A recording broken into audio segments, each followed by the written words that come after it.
policy. All of this is done with the aim to achieve greater levels of equality, but also to ensure that public resources are used in a more equitable, effective, and efficient manner. Ours is an integrated strategy based on three basic elements. Firstly, on a solid regulatory framework, protected by our Treasury and equality laws. Secondly, it has an institutional mechanism by which an interdepartmental commission responsible for promoting gender budgeting in Andalusia coordinates the work of all the regional ministries in this area. And this is of great strategic value. We have the Institute of Statistics and Cartography of Andalusia and the Andalusian Institute for Women involved in the process. And their mission is to issue the Gender Impact Assessment Report that accompanies the Andalusian budget. And the third fundamental piece is the budget and gender audits, which represent an exercise in evaluating the integration of equality in the planning and execution phase of the budget. All of this is accompanied by different institutional strengthening strategies such as research, training, awareness raising, and exchange of experiences between our administrations, which strengthen the gender budgeting strategy in Andalusia. Precisely within the framework of the Gender Impact Committee and in relation to today's conference, 2 working papers will be published in 2023 as a means to reinforce the diagnostic phase of public policies in general and the framework of the budget cycle in particular. To this end, work will be done to identify, together with the IECA and other experts, new indicators in gender statistics in the field of digital policy. We have another project focused on environmental policy, which will also be undertaken. It is, therefore, our responsibility as a public administration to have a clear perspective on the differences that exist between men and women in digital skills, in how they access digitized public services, and other interrelated aspects such as training and employment. All of these are key aspects for the personal, social, professional, and economic development of men and women in an equal and sustainable manner. Therefore, since these are cross-cutting fields that permeate our entire budget cycle, both the design and execution of our budget policy, but also a key component of our public policies, we must today look at how we, as an administration, can integrate all these approaches, know more about the advances in international guidelines, as well as look at specific measures and actions that are being carried out in the national and Andalusian public sector. The conference program today, which we hope will be of maximum interest to you, begins with the intervention by Maria Grazia Schicciarini, head of the Executive Office of the Social and Human Science Sectors of UNESCO. But as I said, she has had a conflict in her agenda and for personal reasons cannot be with us as the first speaker of the day. But we will continue with Lidia Arroyo, who will give us the first presentation. And after the break, we will continue with a roundtable moderated by the General Director of Budgets, Eduardo León, with an overview of the opportunities and challenges of the digital future with gender equality. And then we will also be hearing from Ana Ceballos, Nuria Oliver, and we will also have, as I said, the Deputy Director of Planning and Strategy of the Digital Agency of Andalusia, Ms. Ana Ceballos, who will talk about the WOM and Digital Program of the Regional Government of Andalusia. Yolanda Rueda, President and CEO of Cyber Volunteers, is also unable to be with us today due to personal reasons. So I would like to start off by introducing Lidia Arroyo. She has a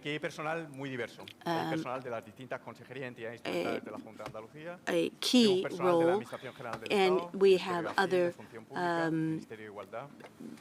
attendees here today.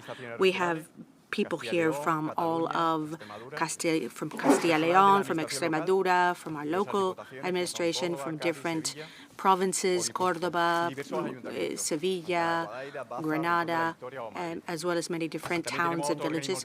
We have other representatives from the law enforcement agencies, from ministries, from the OECD, as well as other international organizations, consultants, trade union representatives, and women's organizations.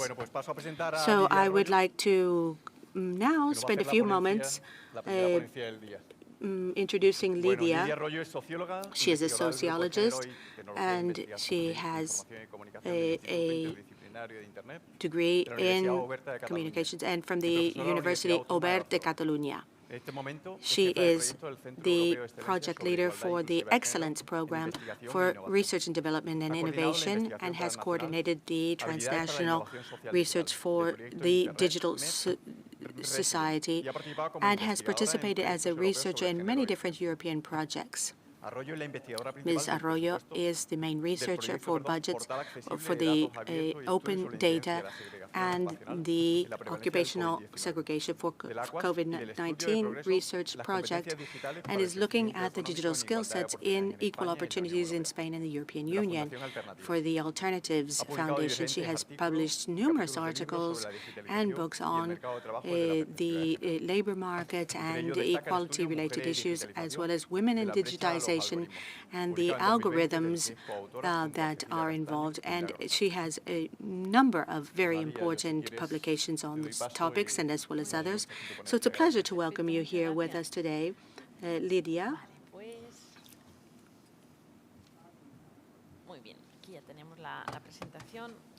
Well, thank you so much for this introduction, and I have the pleasure to be with you here this morning. It is really very nice to be here today, and I would like to talk about my presentation. We're going to look at key dimensions for gender equality in the digital society at the national level. We're going to look at some of the national and EU-wide projects on this, and some of the more specific data that has to do with this region of Spain, in particular in Andalusia. Throughout my presentation, I am going to look at the mutual constitution of technology and society from a feminist perspective. And I also always like to put my theory in perspective, not only in terms of the studies that I've carried out, but whenever we give a report or a presentation, I think it's always a good idea to say that we are going to go beyond the theory, even when we go down to the more practical basis. We need to look at what is the perspective. We're going to look at the constitution of technology and society from a feminist perspective, and we're going to see how technologies are actually designed by individuals in society within a social structure which is unequal in nature. And this is going to affect our science and technology. And we must bear this in mind, that it's biased by a set of values that the people who design these technologies have. And at the same time, the social structure will dictate who is inside the technology circle, so to speak, and who is not. So there are inequalities at stake there. And then we're going to also talk about the STS, which is the Science and Technology and Society Studies. And then I'm also going to introduce a feminist perspective into this part of my talk as well. And we're going to see how we can apply the feminist perspective to the mutual constitution of technology society. Another aspect which is extremely important to me is to go beyond the technological determinist perspective. And we can't pretend to think that technology is the answer to everything, or that it's a panacea, or that's going to solve all of our problems, because that would be utopian or dystopian. So we often see how there's a lot of isolation involved in technology, or there's overuse of technology. There's a lot of violence that is related to technology. So let's look at how technology is used, and as it is increasingly used, how that can affect, for example, levels of violence, or how it can affect levels of social isolation. So let's see how we can promote technology so that it becomes a driver of equality and not inequality. We're also going to look at gendered knowledge. And when we look at this, we see that from a gender perspective, how science and technology, both in terms of technological solutions as well as innovation and scientific knowledge, are all closely related to the organization of our society, the social structure, practices, and imaginary collective and the collective thinking. So these are both intrinsically part of each other. And so we often see an androcentric or feminist culture, or the absence or presence of women in these two interconnected realms, if you like. So as a result, the concept of gender scripts, which are the products of technology, that's the solutions they give us, mean that there has to be a gender perspective. There should be a more egalitarian perspective, but any kind of technology does have a perspective, does have a gender perspective, and if it doesn't, it would have an androcentric perspective. So we need to have that gender script. We need to have either an androcentric or a feminist culture perspective. All of this is based on empirical knowledge. These ideas that I'm presenting to you today have been published in academia. One of these has to do with the digital skill sets and the economic growth in Spain and the EU. This is something that I published in 2018. It talks about digitization as a way to create equal opportunities. And I also have other publications that you can see here on the screen. A number of different working papers and empirical studies have been published on how digital inclusion can have quantitative and qualitative impacts on professional equality. Well, let's look at the digital divide. We're going to look at what separates gender in terms of equal, and the first of these is equal access. We'll go on to look at other divides in just a few moments. The first of these is the entry, the access to technology. We know that that is the major barrier, because many times we could verify the data and see that fewer women have access to ICTs, and the labor market also reflects this. There are fewer women in jobs that require access to technology, and here you can see some of those figures on the screen. As the years have gone, as the years have passed, the more affordable access to internet and the creation of new mobile technologies, the access, the material initial access to technology has thereby been reduced. However, in 2020, 93% of the population was using internet, but if you look at the specific daily use, it goes down to 83%. That is daily use. And if you look by gender, there is a gap in terms of access. Even if we look at the number of internet users, 93.2% is equal. But if you look at the internet used on a daily basis, there is a fewer number of women using internet on a daily basis. So the first question is the first access divide has been bridged in the overall population. We can see that it is more or less equal, but today we can see the quality of access to internet, and we often have problems of accessing, and this is a quality issue. We also have outdating of technologies as an issue, not only in terms of mobile technology, but also interconnectivity issues.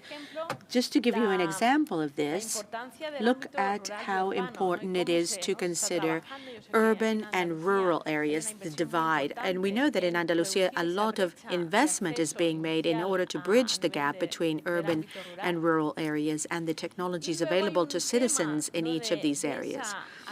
So, and of course, the need for permanent and ongoing updating of technology, which requires users to be computer literate or technology literate in order to access these updates. And so there is a real divide there, a divide in terms of social strata, social classes. And that is one of the reasons why, at the end of the day, access is not disappearing, this access divide is not disappearing, because people are not, their knowledge is not as sophisticated enough in order to overcome all of these needs for constant updating. With regards to this particular region of Spain, we have some very interesting data about the second digital divide, which is the type of uses. These are data from 2021 on the use of technologies in households. And as you can see here, the 94.5 in Andalusia, and nationwide, those that are users during the week is 92.9, so it's gone down nationwide. And in Andalusia, in this region, in Andalusia, the divide is a bit lower than nationwide. But one important figure here in terms of gender is, and I think we need to review this, is the gender gap. We see that women have less access to internet than men, so that gap is reflected here in Andalusia in comparison to the rest of Spain. So this is something that we would need to look at more closely and see why. If we look at the historical series, we can see that that gap has been bridged to a certain extent, but there is still a gap there, an important gap in terms of the regular daily use of internet. And what we might wonder is internet useful to women, and in what ways is it useful to women? With regards to the second divide I mentioned earlier, once we have the entire population with access to technology, we have to see how they use this technology, the types of uses. And here we can see the different activities that people use internet or technologies for. And there are differences between men and women in terms of how they use technology and for what purpose. For example, for health-related services, again, we have the gender roles reproduced. Women search for information about health much more than men do. And this has to do with the fact that the women are usually caregivers of their family members. And then we also see that, on the other hand, where there's a more noticeable gap is in the use of technology for reading the news or media. And there, men have a higher rate of use for reading the news. And so there's, again, the strategical use of internet for this purpose. And so we look at how men and women use internet, and we can see that in order to transform society in terms of how these two so how they use the technology. And of course, it's also important to look at this aspect, the ICTs, the data from 2018, and we had a survey that was carried out amongst households. And in 2018, we've been able to see that we have gender disaggregated data, much more than we have in Catalonia. We didn't have as much gender disaggregated data in Catalonia. But here in Andalusia, we do have much more data available to us about this particular issue of the use of ICTs. And we've seen that if we're looking at the gender-related issue, we can see, for example, watching television or films, we can see that 92.9% of women do watch television and films on television, where only 30-some% of men do. But look at these other data that are also very interesting in terms of gender disaggregated data, users of internet, or the expenditure that men and women carry out. If we analyze this data and we can segregate purchasing by men and women, much more money is spent by men on international purchases, whereas smaller purchases or national-based domestic purchases are made by women. This is what the data reveals in terms of purchases via the internet. And then we also have a survey from 2021 about the use of personal data, and this has to do with the Andalusian population.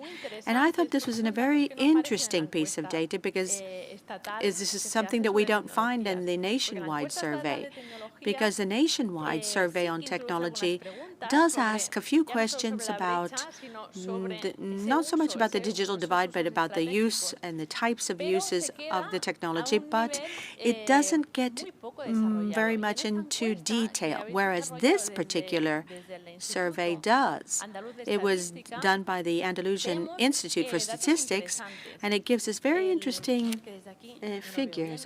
It's a bit difficult to read, I must admit, but for example, the search for information, health-related information, 75% of women seek information about health on the internet, where only 74% of men do. So there is a difference. There is a divide in the use of the technology, and it also has to do with the number of doctor's appointments that are set up online. 72% of women, whereas only 63% of men set up doctor's appointments using technology via internet and other health-related services. Let's see here. Let me have a look here on the screen. It's interesting to note that men have greater access to health-related services. And I think this takes us back to that figure about access to information. At the end of the day, that access to key information is being used more by men, but for more general information or setting up doctor's appointments and, or caregiving is done much more frequently by women. And then with this second digital divide, it's not only about the use, but also about the digital skills. I like to emphasize the use and the skills, because when we talk about the second digital divide, we only focus on the digital skills, which are, of course, very important, and they are as important as we will explain now, but we cannot forget the kind of use, the type of use, because otherwise, very often, we we start from the idea that the higher the digital skill, then your strategy is better and you are more advantageous in the use of internet. And this is not always the case. We really need to see in detail what type of use you do according to your digital skills. And these are variables that are interconnected, but it is important to see how digital skills and the use of internet are combined, because there are people with very low digital skills that have a very strategic use of internet. So we have to compare strategies and skills. And when designing digitalization programs, it is important to work at both levels, skills and use strategies, how people use internet, because this kind of use is what will give you how useful internet is for your life, whether the time you spend on internet will improve your social and labor skills and your social presence. And the highest level of digital skill, then the gender divide is higher also. You can see this both at the European level as well as the national level and in the different regions or autonomous communities. And we have the third digital divide. Nuria Olivier will later talk about the algorithms, and that has to do with how we design technologies. And this how we design technologies is so important to later analyze how people use the gender bias when using technologies.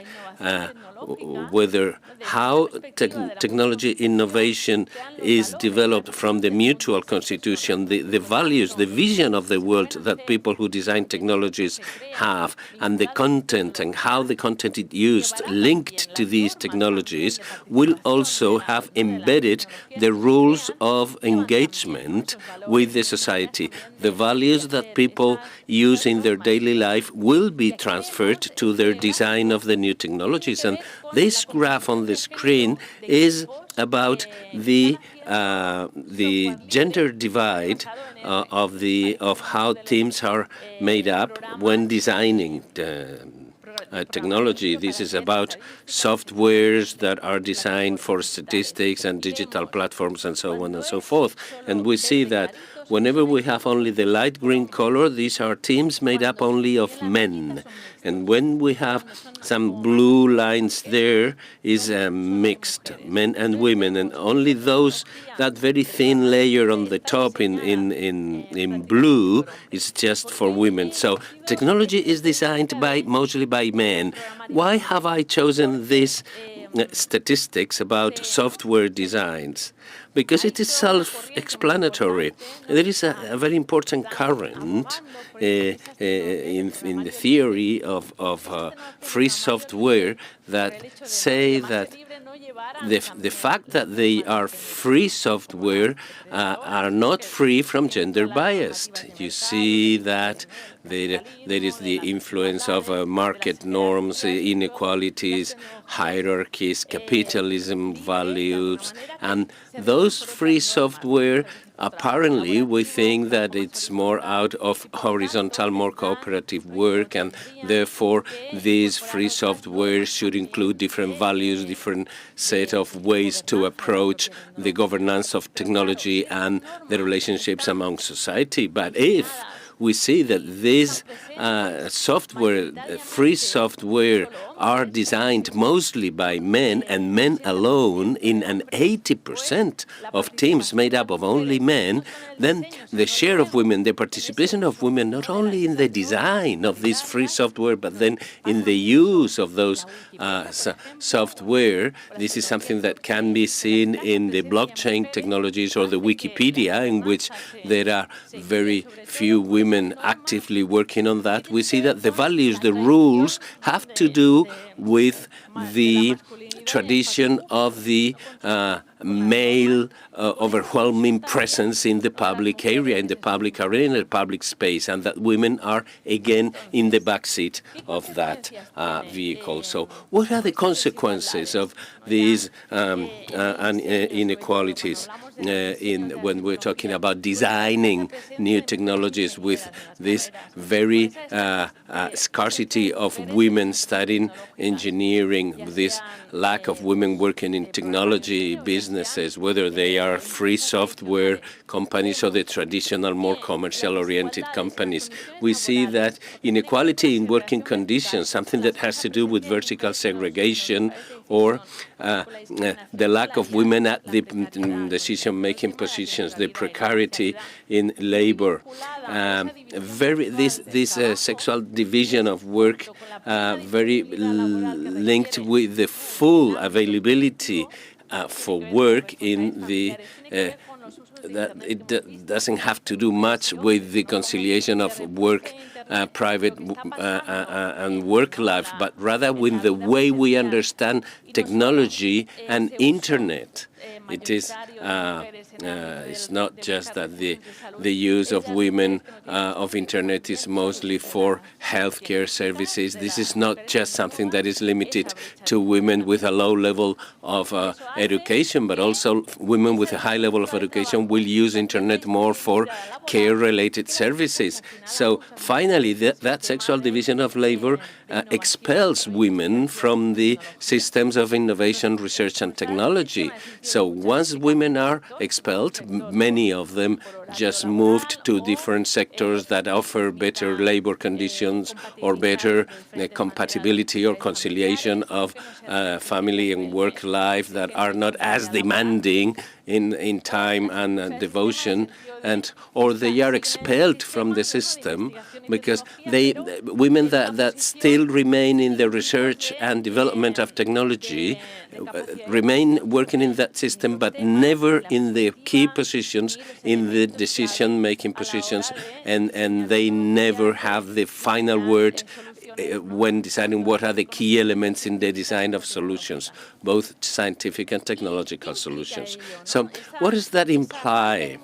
That lack of women in the decision-making processes when developing and disseminating knowledge. That has to do with the women and symbolic capital. This is a concept that is very well explained in the academic literature.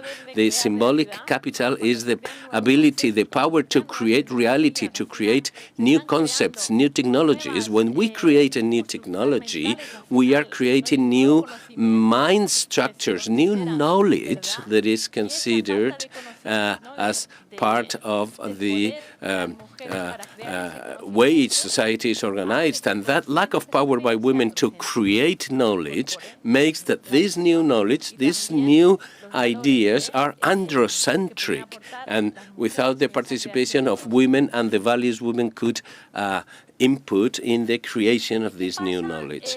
So what happens in the gig economy, that platform economy? There is a book called The Future of the Gig Economy, Work is Female. This is gig. This is a book of statistics in which this gig economy, the platform economy, is mostly female. And we see what are the benefits that women believe that they get from working in this type of economy, which is flexible hours, most of it, then the control over the total earning, the amount of work, more personal time, less stress. All these variables that are reflected on this survey, this study, have to do with this sexual division of work. Why did they say that the future the platform-based economy is female. Why was it the thesis of this paper? Because it allowed the people, and women particularly, depending on the family chores, to be more available for work or less available for work. You see, that concept of the Marxist theory of the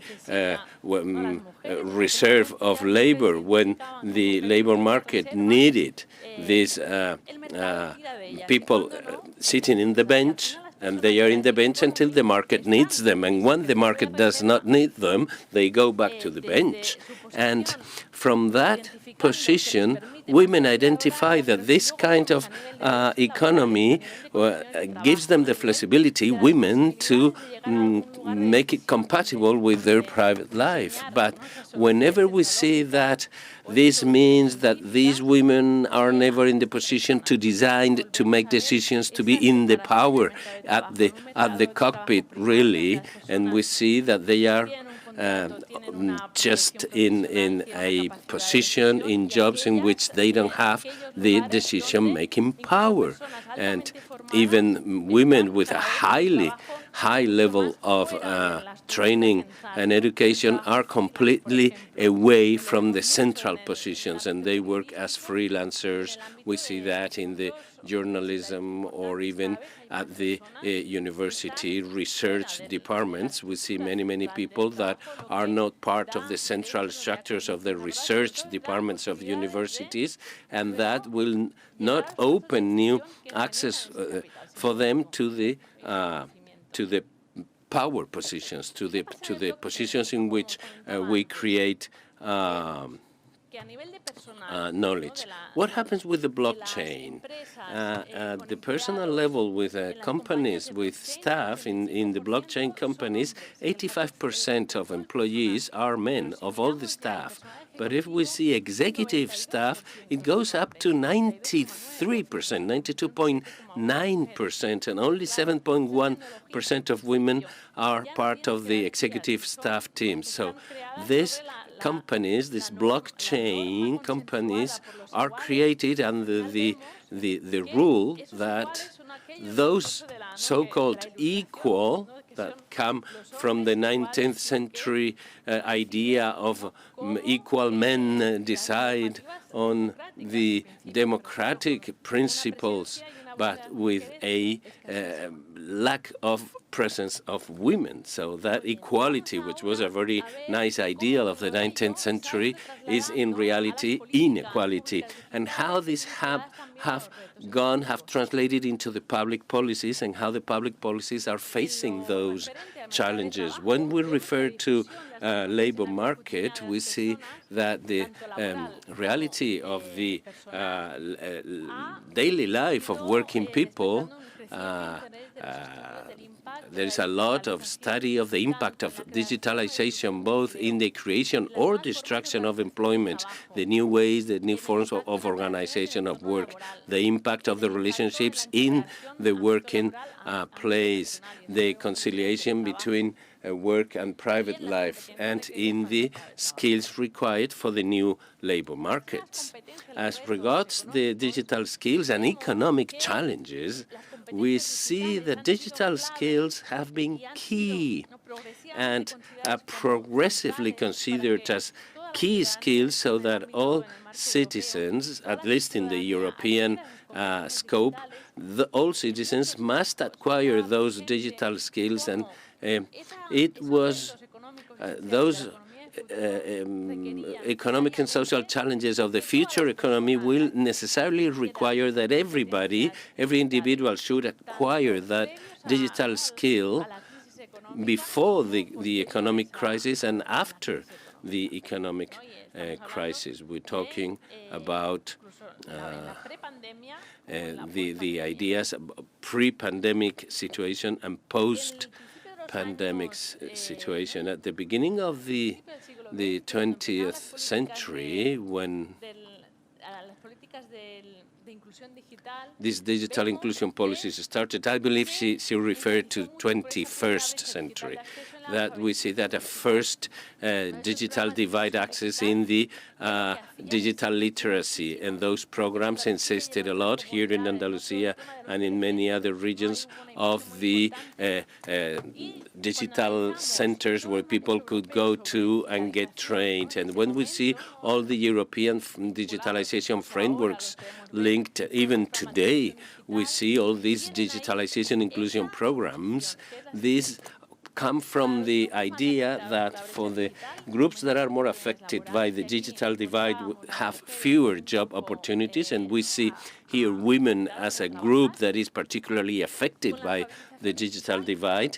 With the digital literacy, they will have social and labor inclusion. That was the starting idea that was reproduced in the different strategic frameworks for the advancement of the digitalization, and that then cascaded down to national and regional levels. So digital technical skills were included, and the meaningful learning.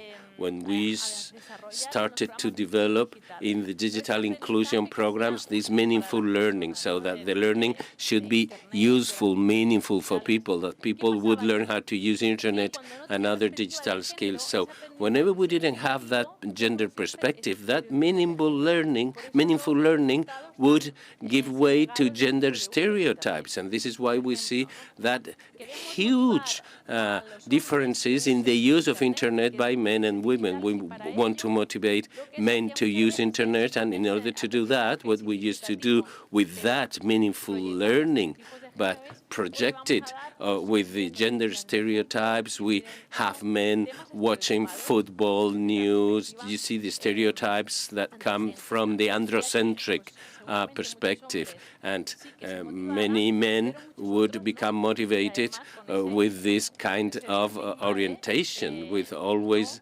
the idea that other men, maybe, that are not interested in football would not be joining into this meaningful learning. And when we talk about women, the meaningful learning addressed to women was the use of internet linked to cooking recipes and you know, typically female stereotype topics, with field work that was done with social workers working with women in reality, and also with the kind of tabloid information. Maybe that could motivate women to use internet and to acquire the digital skills. But there was a danger in all that of reproduction of the offline life onto the online life, the same kind of stereotypes biased.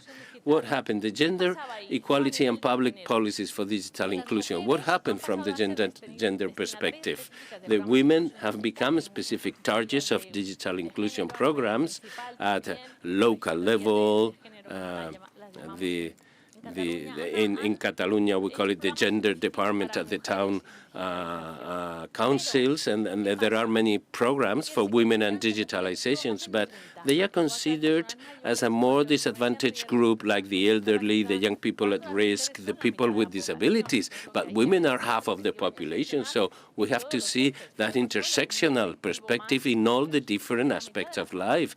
But this is not just another group of disadvantaged people. Women are half of the population. This way of approaching, as seeing women as a disadvantaged group, we avoid detecting differences and diversity among women. There are women that go to university, and there are in cities, women in rural areas.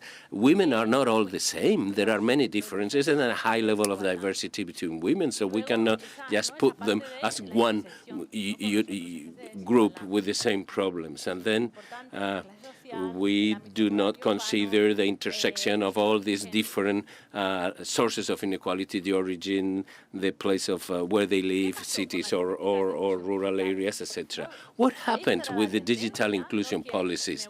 What I have just explained was the trend at the beginning of the century, and I want to remind you of that. Of this in this moment in time when we are redefining the digital inclusion frameworks and strategies. But it is important not to forget where we come from. When the economic crisis started, we saw the long-term unemployment, the difficulties in accessing employment. We saw that those sectors with a higher digital divide had less access to employment, and the digital divide regarding access was breached, but the digital inclusion by itself would not guarantee more opportunities or equal opportunities in accessing labor market. So there was a lot of investment in the budgets, in those kind of centers for the basic digital skills. That money, those centers closed down, and there was a moment in which policies had to be rethought, redefined. And then we started thinking on how to find a way out of that.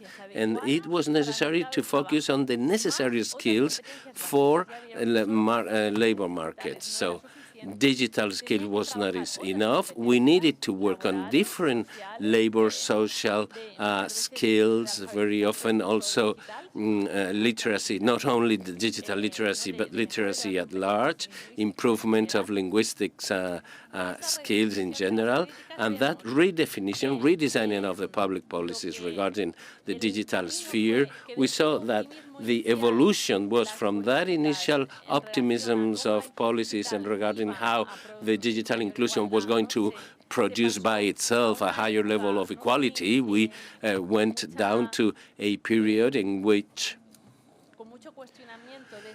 we started questioning that as a good, positive starting point. And during the economic crisis up until 2015, the policies focused on how to see digitalization for people with high levels of education. So there was a huge investment in digitalization of people with university degrees, whether in technology or liberal arts, and how to see how women could become also technology professionals. And there was an investment in laboratories and in technology innovation centers, thinking of profiles of people that are highly educated. But what happened with a vast majority of people, in this particular case, women who didn't have high level of studies, that would use internet in a very precarious way.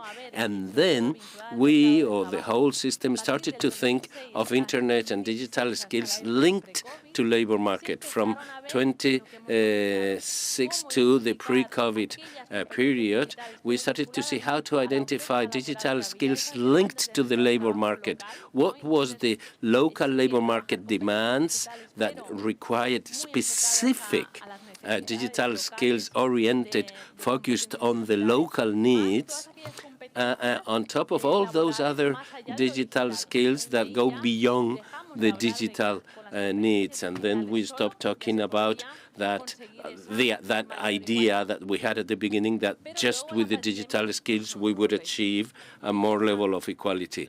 But then the pandemic came to break this all down, all that progress, that way in which we thought that digitalization by itself was going to solve all the problems. We had to start from zero, from scratch again, because we saw that the need for digitalization at the pandemic moment, in which only through digital communication we could really continue life in society, not amongst people, individuals, but also businesses and administration, people working from home, e-commerce. There was an intensification of digitalization that made forced people to communicate, and economy had to go through digitalization, and then these new digitalization measures were there for all the population. We're talking about access to basic rights. Everything had to be done through internet with your mobile devices or your laptop, but through internet. And that was a turning point. So we came back to something that it seemed that it had disappeared. The digital divide was something that was in nobody's mind. So we realized that there was a huge level of inequalities. We started talking about digital divide again, and we started talking about digital divide again, even in the very small childhood. In schools, these children that were born with the mobile phones, the smartphones in their hands, we saw that digital divide. It was so important to work the digital divides for children in schools, not only physical access, but also the first the need to have a good internet connection, good devices. That second digital device, which was going beyond the digital scale, but also the devices, the access, internet access. So what happened with the policies? We came back to the basic digital divide policies, and we're having again a huge high level of investment from the public policies to reduce the digital divide. But what's going on? That we're going back to this technological determinism. There is not a high level of investment in digital technology, which is very important in order to reduce that first divide to when accessing connection and good, modern, updated devices. But we need to take into account everything we learned before, because internet connection is not enough. We need to work on the second digital divide and the third digital device. And please be attention to go back to the technological deterministic perspective, in which we think that just by having the technology tool, we will reduce poverty and inequality. We have to work in everything else. And now, one of my final remarks has to do with the professional competencies or skill sets for work of the future from a gender perspective. And there has been a lot of discussion about what the role that technology has in providing employment opportunities. There are a lot of data. There are some that say it will create more jobs. Others say that technology will destroy jobs or eliminate jobs. But the truth be told, I think there is a convergence amongst all of the studies that low qualified or routine manual jobs will be gradually phased out, whereas those that require analytics or qualitative qualification, technology qualification will be on the rise. So again, let's see what kind of jobs will be more or less affected. For example, caregiving will continue to be in demand because this is the job par excellence that women occupy. Caregivers, women as caregivers, will be least affected. Health professionals, hospitality, teaching. Of course, none of these can be replaced by technology. We know that doctors, nurses, hospital staff cannot be replaced by technology. They're not going to disappear. So when we talk about the future, we're talking about digital jobs, but we have to look at many of those caregiving related jobs that will not be affected.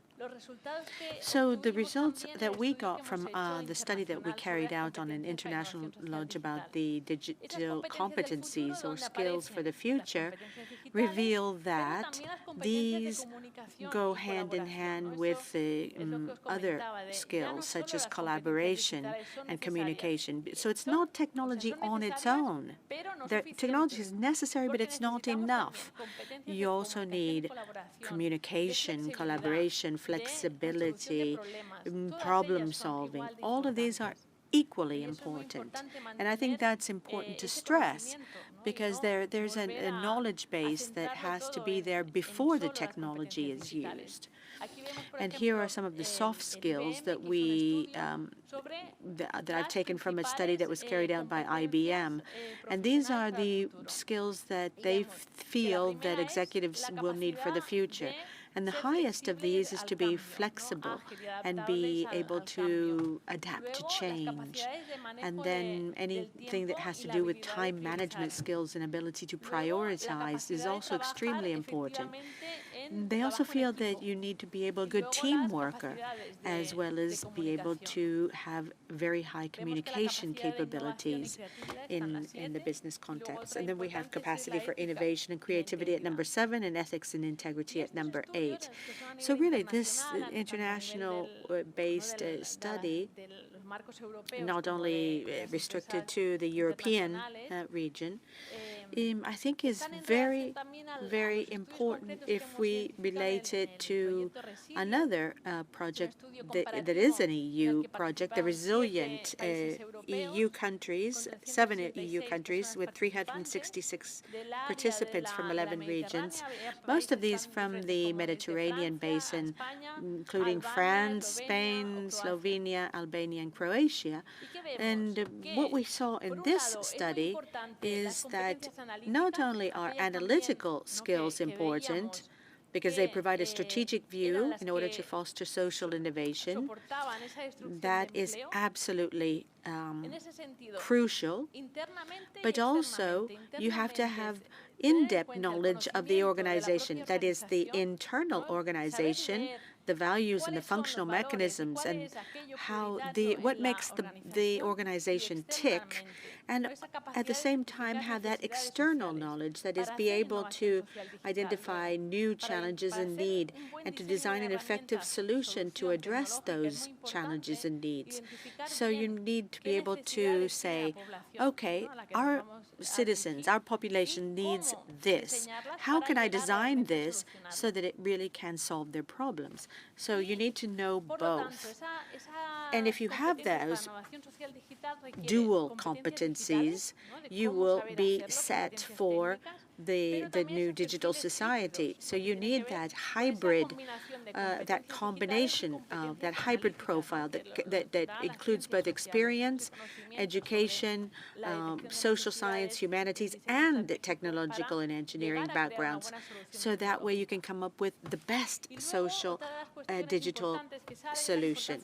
And the importance of soft skills, again, this is something we just saw a few minutes ago. Care skills, that is often linked to the feminist approach, is basic for a social economy. It's basic to work as a team, to have empathy, all of these soft skills that are needed, and they are becoming more and more a priority, and we need to continue to work and develop those so that our society becomes an effective and social economy, and this is also crucial and key to the economy of the future. If we took this into account more often, we would have a more respectful way of organizing work and time and the efforts to strike a work-life balance. And that is something that we often talk about, that work-life balance that has to do with the quality of life and our welfare and satisfaction in our work. And so that's really the reason you stay in a job, because you have a good work-life balance. And then the fact that you're working in a team, that you're not out on your own. And so we need to take into account the emotional impact of interactions and decisions and tasks that are developed by the worker, both inside and outside the job environment. And this, it provides emotional and mutual support. And so both of these are equally important. And just to bring everything sort of full circle, these are some of the proposals I have in terms of having gender-responsive public policies for digital skills. Redistributing is one of these at different levels, and the philosopher Nancy Fraser talks about redistributing tasks and resources in a more equal manner. And so it's important that women be more present in the ICT sector, in the technology and in research sector. And European-wide, there is also general consensus in the general priorities of the European research space, which is the fix on the woman, and which is to stabilize or fixate the presence of women in society, and equality be present in organizations across the board and at all levels, especially when we're talking about science and technology. So, as a result, women have to be part and parcel of each and every stage of the game in terms of designing of the entire realm of science and technology, in the hacker culture, in the design thinking stage, in the implementation stage. So again, redistribution is key so that women are not only users of technology, but also designers and strategic thinkers of technology. All of this has to do with the assessment of how women are viewed, that is, the feminist approach, and from the gender perspective, women must be acknowledged, because if we're not doing that, we are reproducing the androcentric standpoint. So again, fixing knowledge is also extremely important. Gender responsive policies have to be fixated or standardized in all of our policies and have to permeate all of our policies. Not only introducing gender-related issues in public policy, but in the overall social agenda, and how women are, how they are reflected in the internet, how they are portrayed in the different media, and therefore foster a more egalitarian and a fairer reflection of the gender in media, in all sorts of technology, and become more inclusive in that respect. And then we also mustn't overlook the importance of empowering women to have a voice for the collective thinking and the presence of women in decision-making positions. This has to be one of the high priorities, and taking decisions has to do with having a voice in public spaces, and having, of course, a public space is the digital space, because it's horizontal and cross-cutting, and women have to be representative both in blockchain and Wikipedia, as well as any other digital platform. And I mean all women, not just women with PhDs or medium to high social strata, but also women that do not have higher education, women that live in rural areas that have different cultural realities. And so when I say women, I mean all women, and also take into account the family-related responsibilities, because of course many women have both professional careers as well as many family-related responsibilities, and they have to bear the burden of both. So I'll conclude with that thought, and I want to thank you very much for your attention.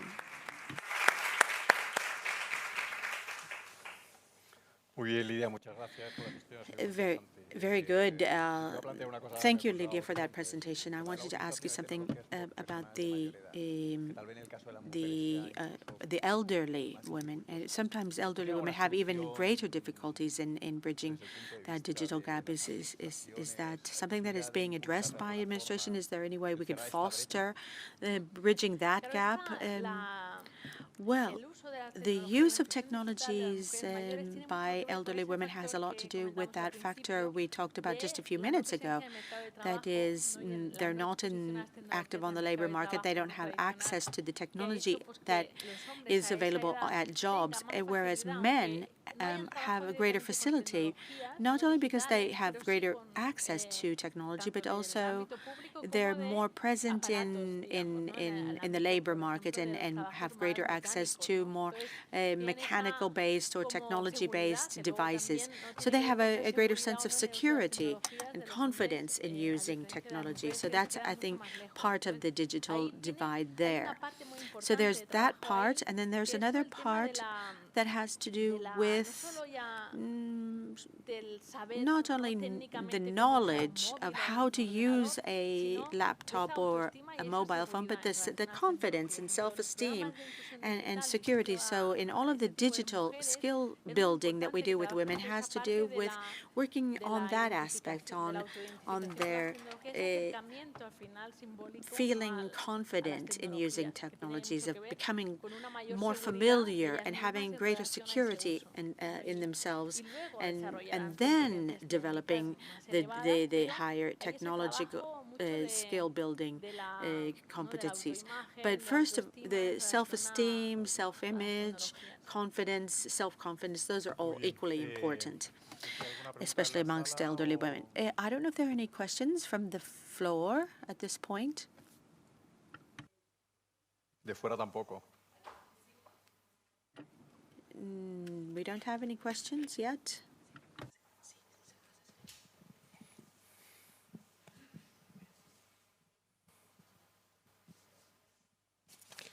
Hola, buenas tardes. Bueno, buenos días todavía. Good morning. I'm from the Secretariat General for Budgets, Ventura. Thank you for this very, very interesting presentation and very well documented. The question is posed by Ventura Rodriguez.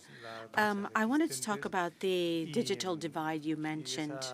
You talked about the red lights that are still on the horizon.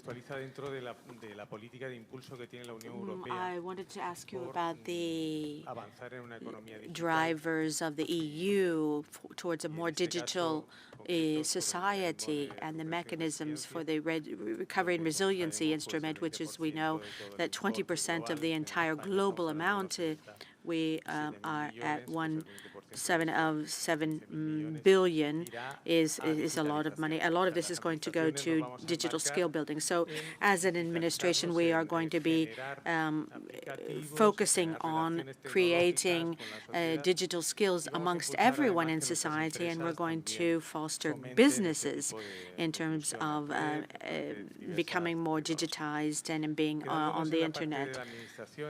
But I'd like to ask you how the administration or our government should relate to people who are we are providing services to. We are looking at all of these aspects, even the tax implications of this. And in many cases, we see from our standpoint at the Economy and Finance Regional Ministry that we must proceed with extreme caution when we are in a digital relationship with our citizenry. And I'd like to ask you, what kind of precautions should an administration take today, in the times, in the day and age we're living in, while we are not completely developed in terms of gender equality? How can we proceed without creating even more inequalities?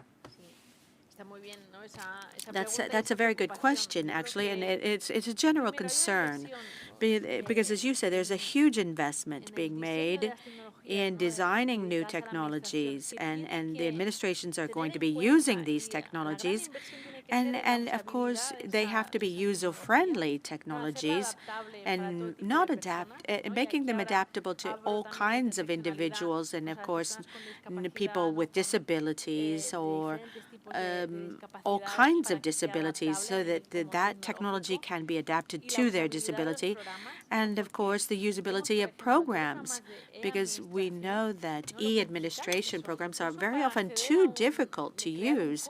Even to create a code, it's extremely difficult, and it's very time-consuming to create something for a user to go into a public administration platform and send an application in or create a request. And so we need to simplify, and we need to make it much more user-friendly for our citizenry. That on the one hand, in terms of infrastructure or hardware, but then on what you said is also equally important, and that is the last person that is not included in the digital society. That 1% cannot. It has to be provided to that person. We cannot be 100% online and excluding that 1% that does not use internet or is not digital literate.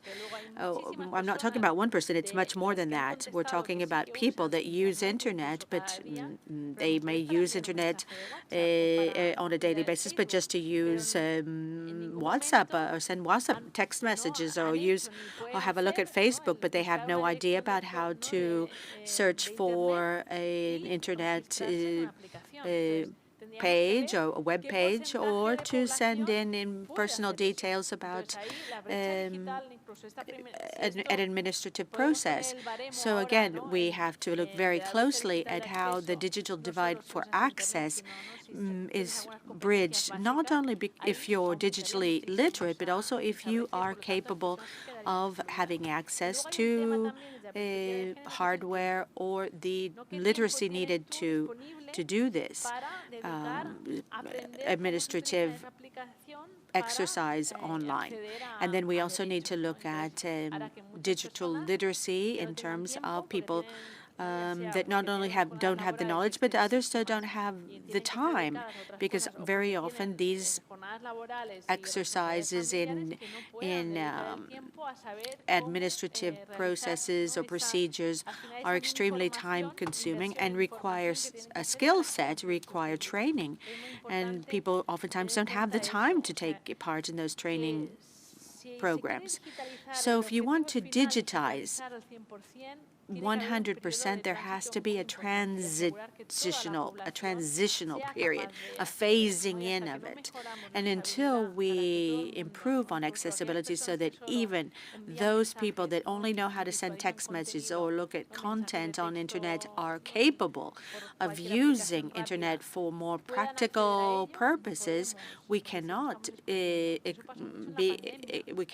excluding anyone. That happened in the pandemic, for example, in terms of downloading the certificate, the COVID certificate, to get into a restaurant or even to get on public transport.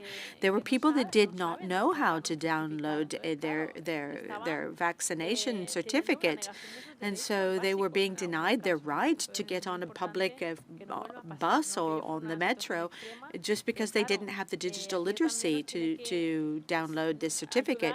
So what we need to do is provide assistance and avoid those situations happening in the future. And obviously, we cannot assume that everyone has the capabilities or that they even have someone who can help them.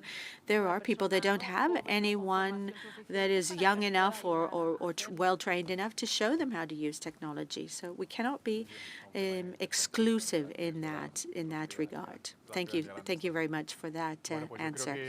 Well, I think with this answer, this discussion, we can bring this session to a close. And I want to thank you all for being here at the first session. We have a coffee break now, and we'll be back in just a little while. Thank you.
¿Es buenas tardes o buenos días? Bueno, buenos días. Vamos a continuar, si os parece, con el desarrollo de esta jornada. Vamos a dar inicio a una mesa sobre oportunidades y desafíos del futuro digital para la igualdad entre mujeres y hombres. Esto va a ser un panel de expertos.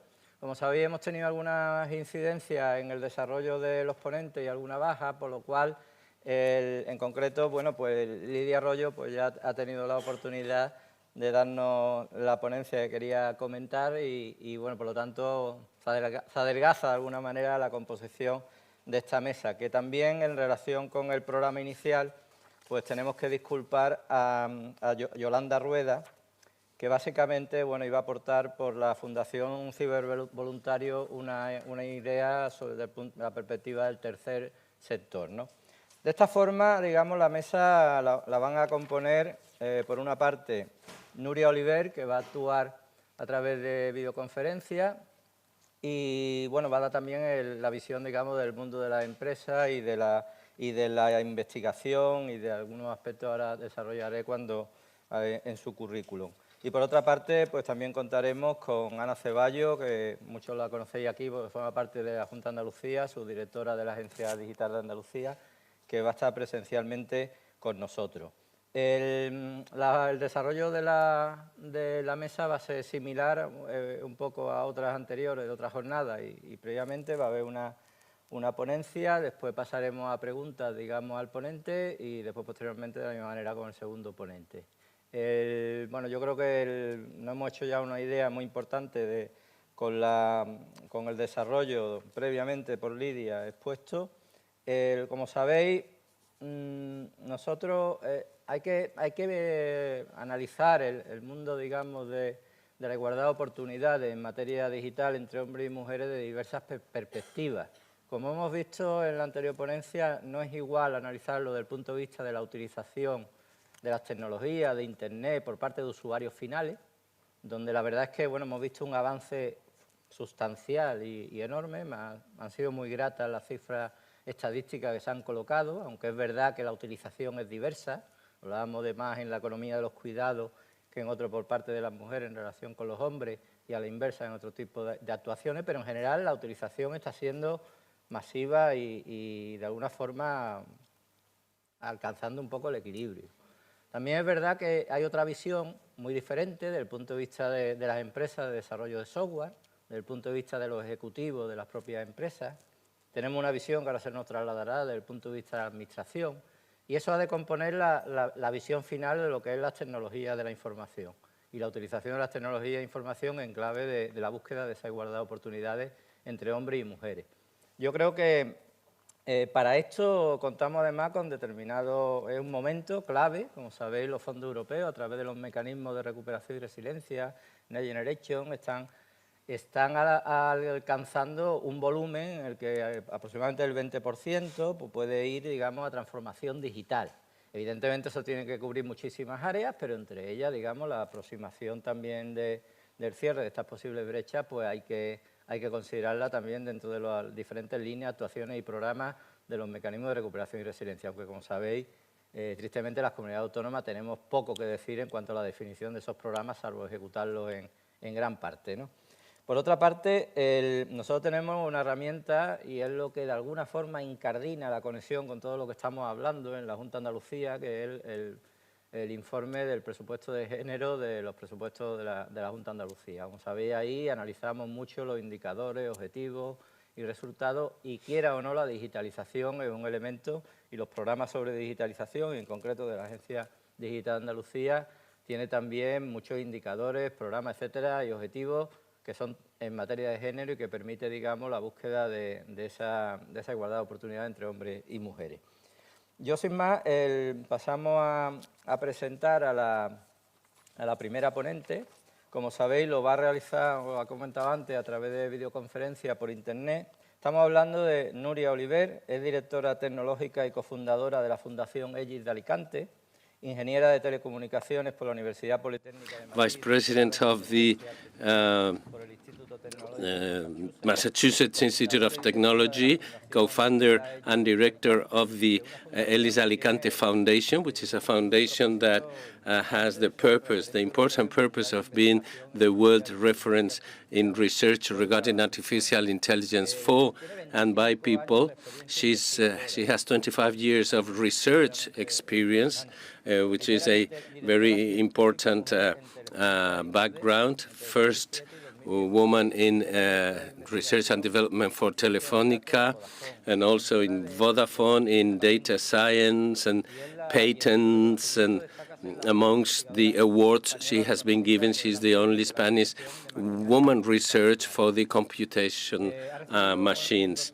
She's a PhD, a doctor honoris causa PhD by University of Alicante, member of the Academy of Engineering, and I will not give you so many more details. Member of the Research Council of many different European universities, and Dr. Olivers devotes a lot of her time to the dissemination of the technology evolution and to really encourage women and young women to embrace ICT studies. In the telecommunications world, I remember that at the beginning of the century, we used to study what we used to call informatics, and 99% of that engineering school were men. And right now, we are now having more and more women studying engineering, and there are many reasons behind this.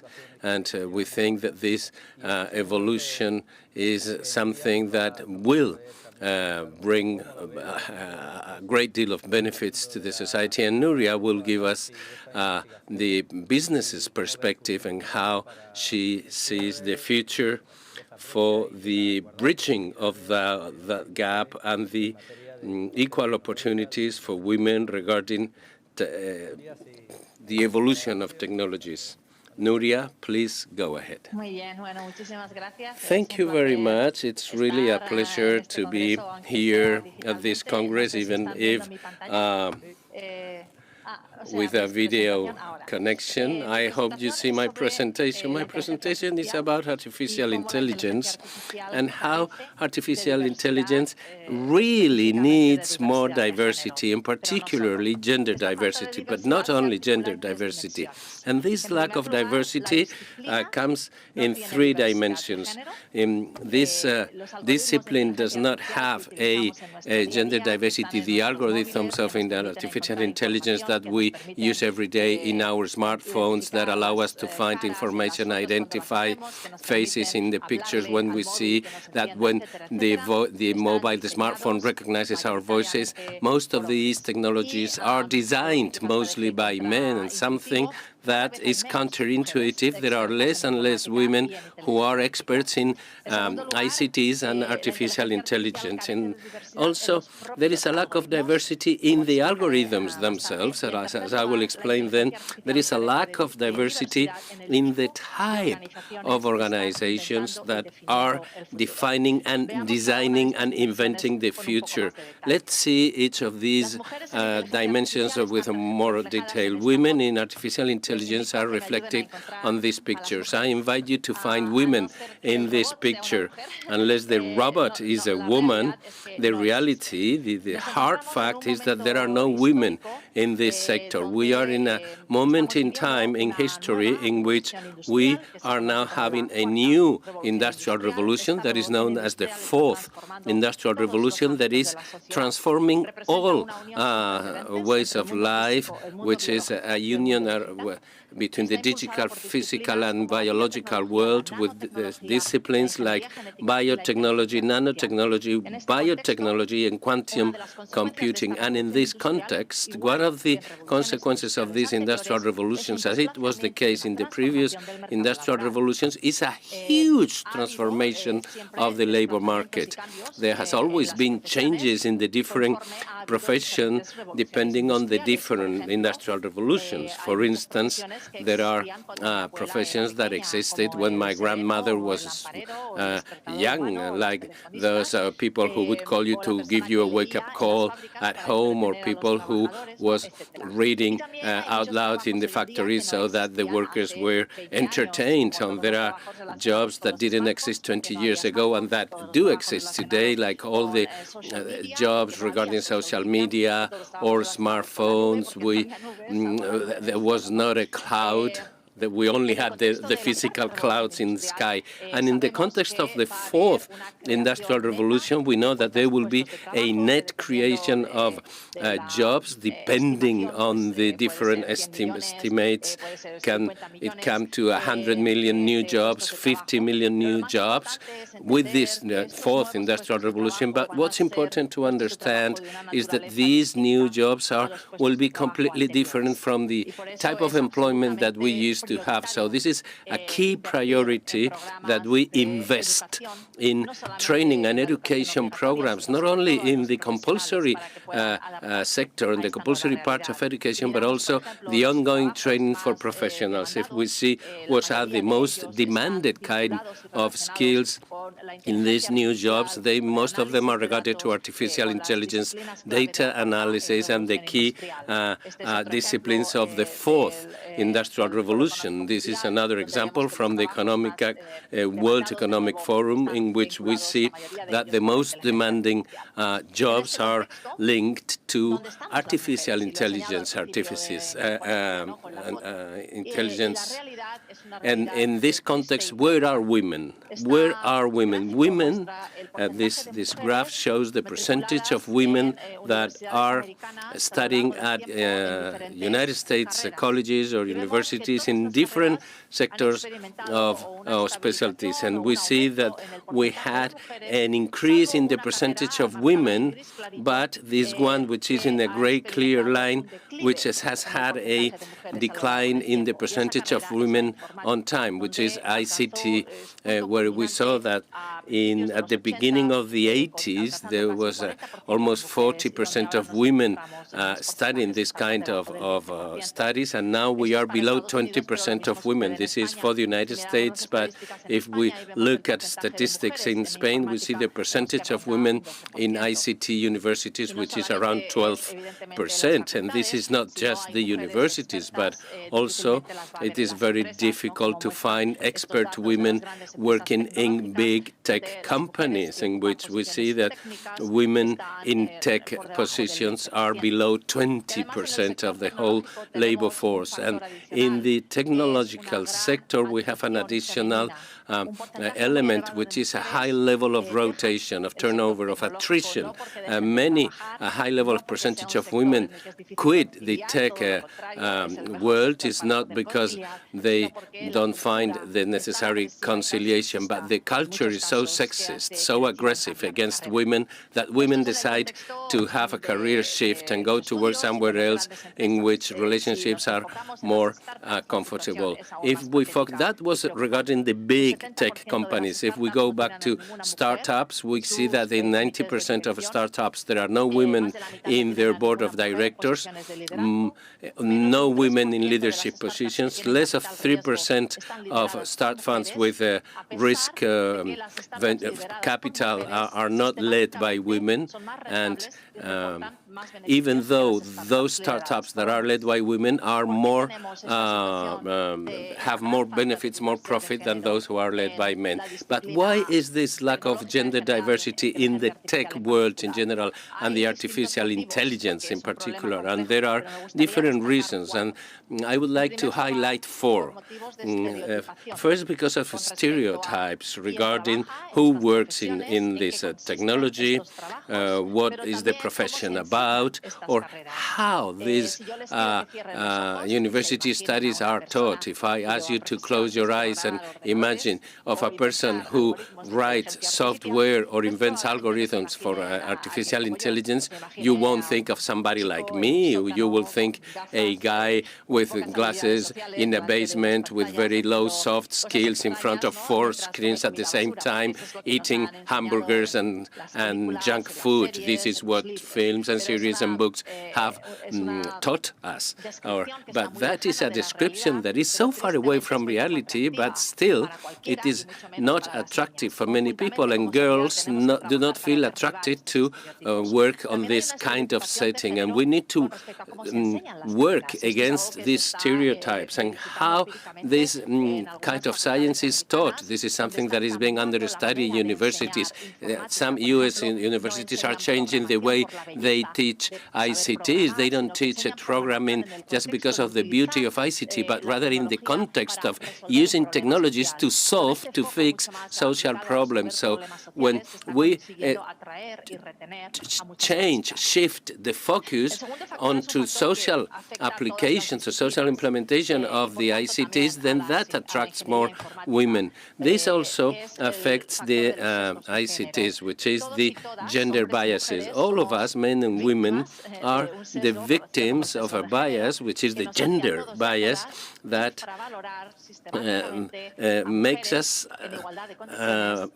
value women less than the same men, or men at the same level. And we women, we do that. It's not only a problem of men. Women also do that. And we never choose to study engineering because we think we are not going to be as good as a man in that kind of study. And that bias is also part of our environment. And maybe our families, our friends will not push us or encourage us to study this kind of tech university degrees. The third factor is a lack of recognition and lack of visibility and lack of references. We know there is a gender divide also in the tech sector, but there is a lack of visibility and references. And I can ask you to give me some references. You will talk about Bill Gates or Steve Jobs. These always men, very far away, living in the United States.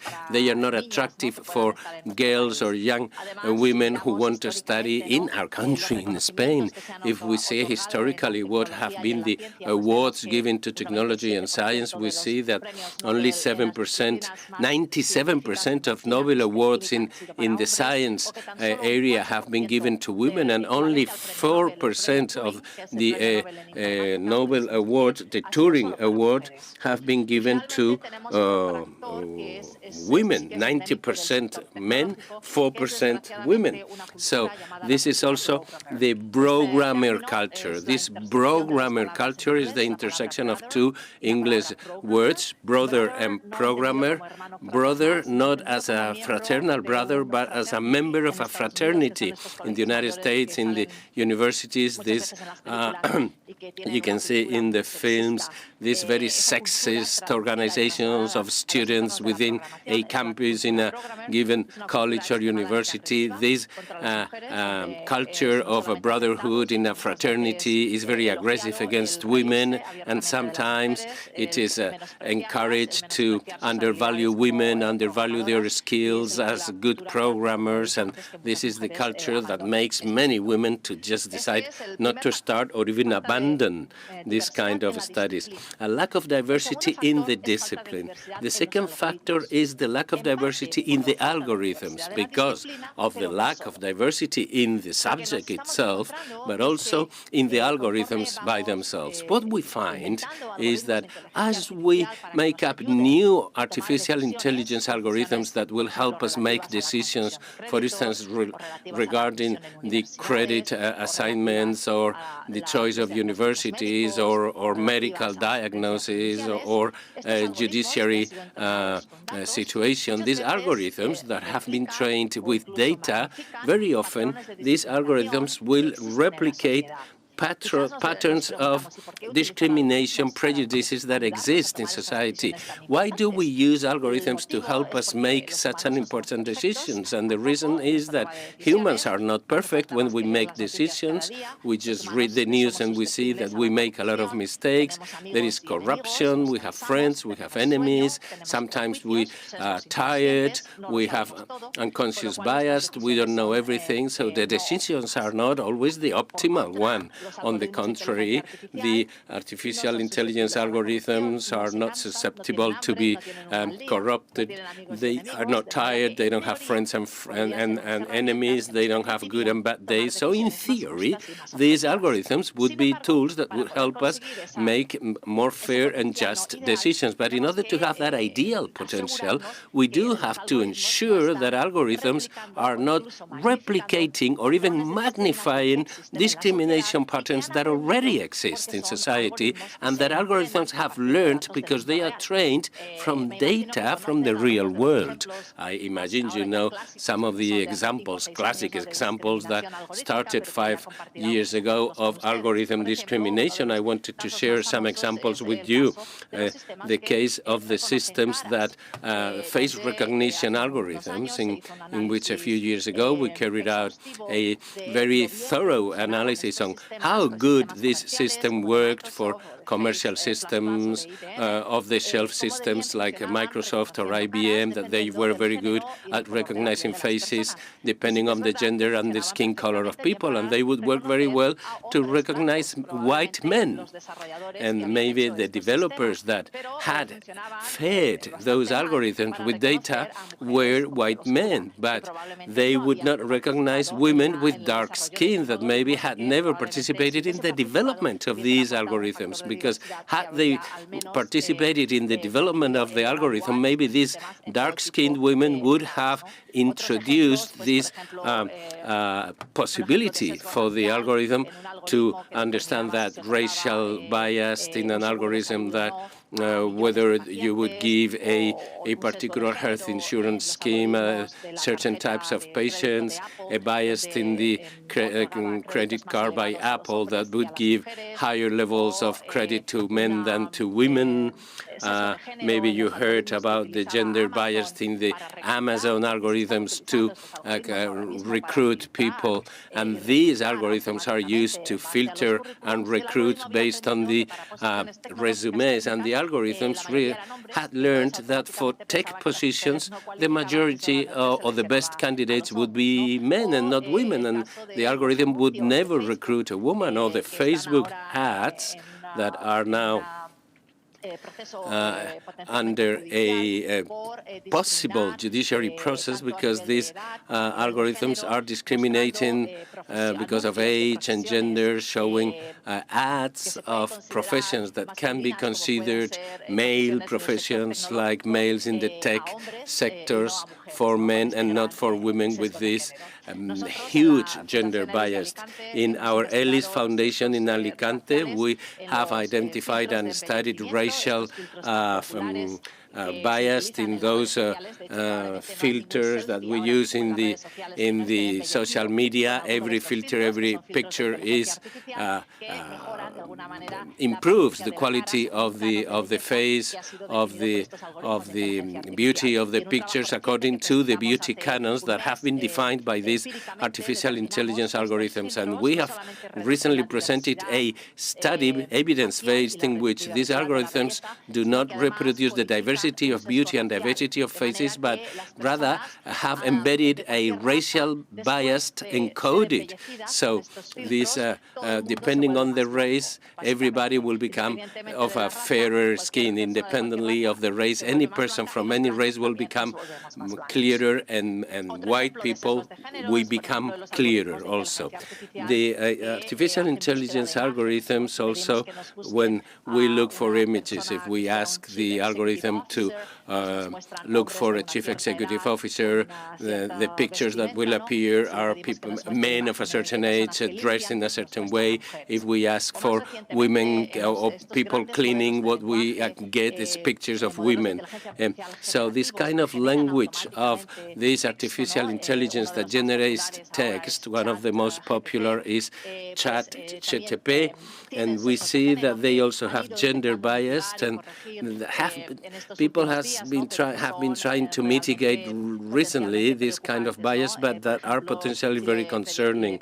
If we ask in the past, it was such a scandal that it does no longer do it. But if we asked for a rap song, why men are better than women in programming, they would give you a song in which the lyrics would speak of men being better than women or better scientists than women. If you see a woman in a lab coat, she's probably just there to clean the floor. But if you see a man in a lab coat, then he's probably got the knowledge and skill you're looking for. That is the kind of lyrics you get from that search of this artificial intelligence. We've got to stop this. We've got to stop this kind of bias in the algorithms. If you're interested in going in depth in these topics, I recommend these two books, Automatic Inequality and Weapons of Math Destruction.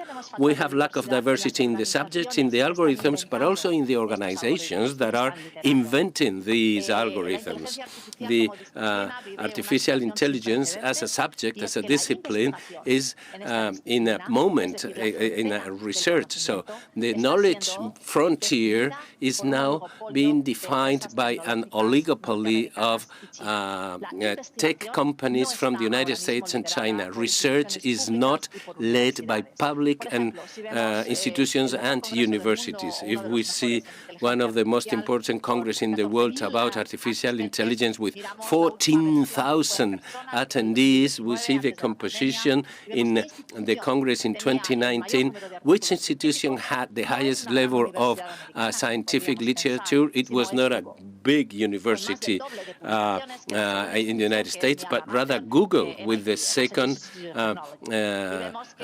publisher being the Massachusetts Institute of Technology. And in the top 10, we see big tech companies that are leading the research and literature. And the same happens in which that the highest number of papers being published is in the hands of big American and Asian companies, as well as in the case of the artificial intelligence. This graph shows the share of the market with the big tech companies, blue in the United States, orange in Asia, and yellow in Europe. You see below the level of Apple, Microsoft, Amazon, Alphabet, Facebook, and others. This is really concerning, and because of this lack of diversity in these three areas that I have just explained, this is the reason why I decided to try and contribute with my knowledge and my experience to try and reduce and mitigate and fix this situation. And this is one of the reasons why we set up the ELIS Alicante unit, which is the Institute of Humanity-Centric Artificial Intelligence. And our objective is to try and mitigate this lack of diversity in the subjects, in the algorithms, and in the institutions. The ELIS unit of Alicante is part of ELIS Europe, which is an association of scientific excellence in artificial intelligence. We have 35 units in 35 countries. One is in Alicante, is a foundation, is a non-for-profit foundation dedicated to research, and is the only foundation that has a humanistic view of artificial intelligence articulated around three areas: computational modeling of human behavior, understanding that if the operators do not understand us, they will not help us, both in the individual model, what we like, what do we do, what we feel, and the aggregated model, a whole country or a whole city. And this aggregated modeling, at the end, the focus is the social welfare and the sustainable development goals. Throughout the pandemic, the work of the foundation was devoted to this first line of the aggregate disaggregated modeling in the use of data as artificial intelligence in order to make better decisions and combat more efficiently the pandemic. The second is the development of novel, intelligent, interactive systems that interact with humans and somehow will help us. And the third line of action of research, the most important focus of activity of our ELIS unit in Alicante, is identify the ethical challenges from the artificial intelligence and try to measure the social impact that social artificial intelligence has, particularly algorithms that are present in social media. Within these ethical challenges, we are working on discrimination and algorithm biases, the lack of transparency. We are working on the violation of private life, and also these embellishing filters and the artificial intelligence presence, ubiquitous presence in the social media. And let me conclude with an invitation. Please join our cause, come together, trying to give more diversity in artificial intelligence. As I said at the beginning, this artificial intelligence is part of the fourth industrial revolution, and we cannot let neither the subject, algorithms, or institutions to continue evolving without the necessary diversity for the society and the humanity at large. Thank you very much.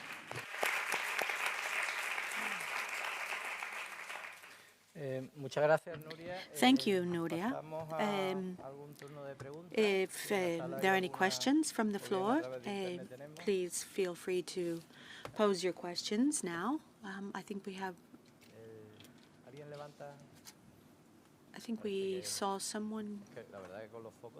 I'm not sure. I can't see too much with the lights in my eyes, but in any case, I'd like to ask you a question myself to start off with.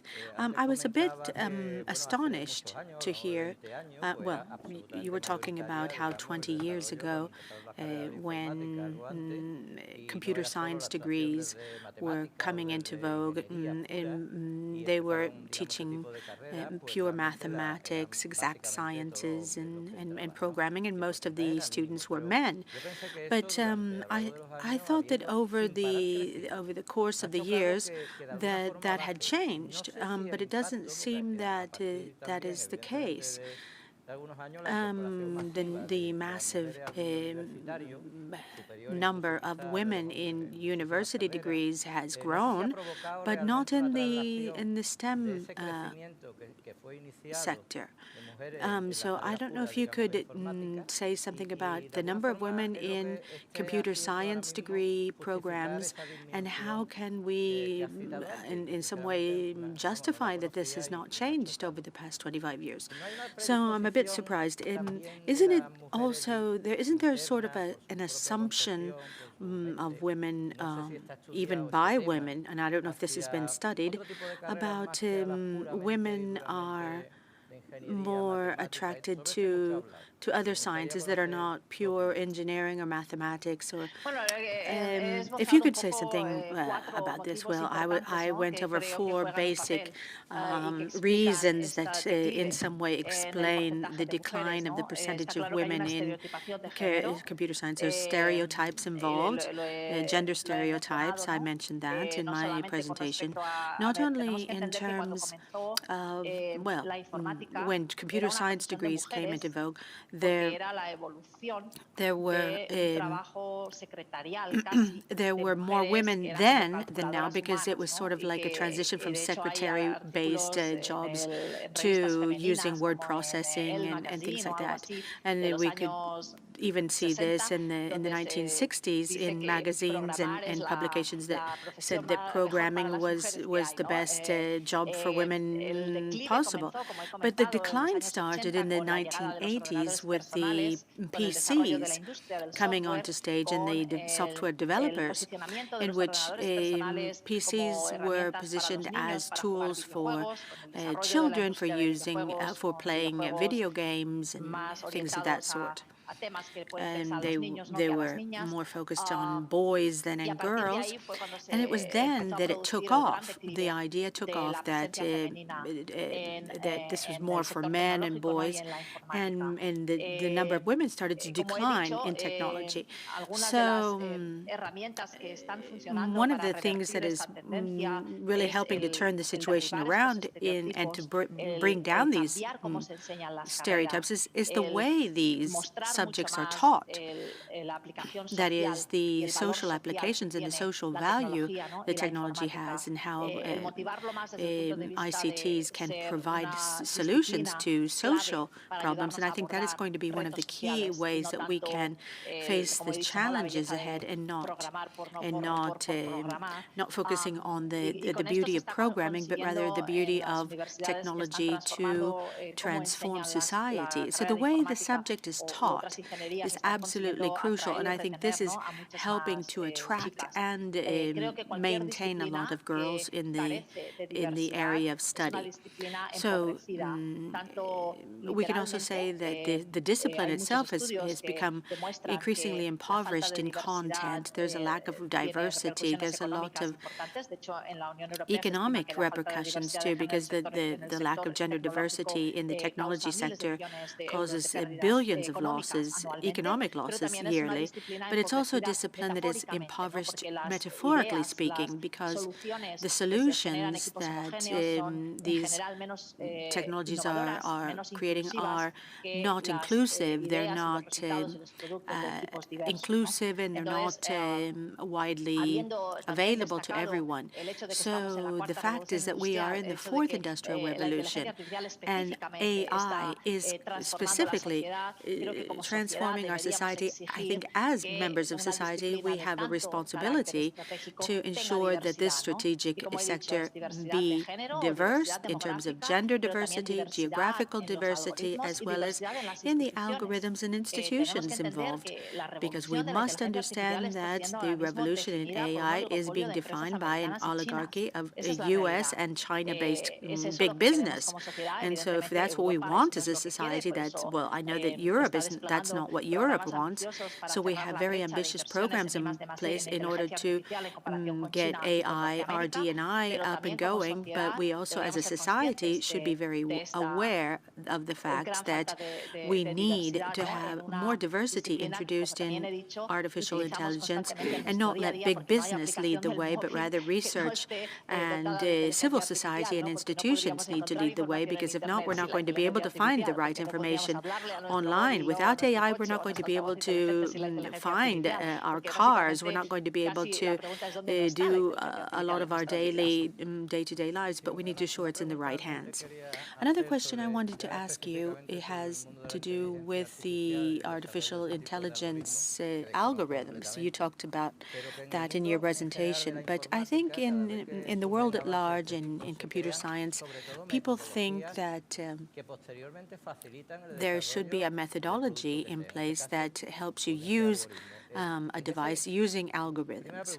So my question is there actually the development of a methodology that helps build an algorithm, and have they taken into account that prior methodology? Have they taken into account the gender perspective in that methodology, is my question. So if you're building an algorithm, when you're building an algorithm, you need to take the gender perspective in. If you're not, you have to take the racial issue into account. Obviously, you need to take the gender issue into account. So isn't there a general overall methodology which would facilitate building an algorithm and taking the gender perspective into account? And through that methodology, we can ensure that there is a gender responsive algorithm, or it can be corrected, or it can be mitigated if it's imbalanced. Well, the area of artificial intelligence legal implications applications constantly being developed. There are a lot of non-discrimination elements that can be introduced into the algorithm. There are 3 different methodologies in place. We have the pre-processing methodology, in which the idea is to identify whether the data that is being used to train the algorithm have any inherent bias in them and try to inherit in the data. And if there is bias, try to mitigate that so that it doesn't influence the algorithm. And then there's the e-processing methodology, in which the algorithm itself, what they do is actually optimize a function, which could be how well or how accurate they're doing their job. In that function, there would be a diversity component introduced into it, so that when it's analyzing data, it can have a variable in which it would optimize diversity. And the third family, shall we say, of methodologies are known as post-processing methodologies. And this family is actually the one in which you don't necessarily have to do what the algorithm says. You can evaluate or assess whether the algorithm is biased or not, and you can introduce counterweights or mitigating components. And so there's different ways you can post-process the algorithm, and you can even combine these 3 methodologies. But I think the key is, since this is a non-regulated sector, the industry is not regulated, all kinds of systems can be deployed in the wild, in the real world, without really having been tested or regulated for discrimination, transparency, manipulation, veracity, or anything else. So actually, one of the major challenges, the major movements in the European institutions has come from a proposal in terms of regulating artificial intelligence, which is the AI Act, which is now in the process of being passed, and I presume it will be passed in 2023. So the AI Act will be a pioneer act, and it's difficult to foresee how it will work, because it's a very difficult sector to regulate. But it is one of the first attempts in the entire world to regulate the artificial intelligence sector, and explicitly try to put in place mechanisms in which these issues would be corrected. And in case of the malpractice or the misuse of artificial intelligence, the AI Act,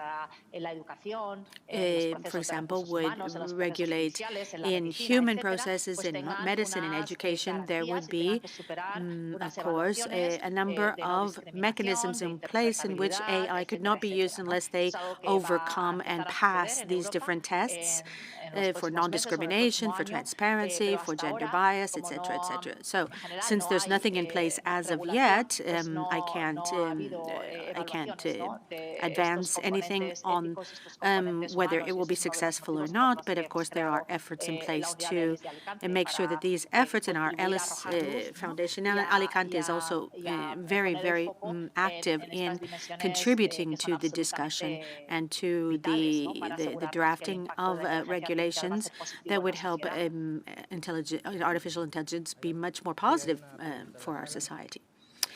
Are there any other questions?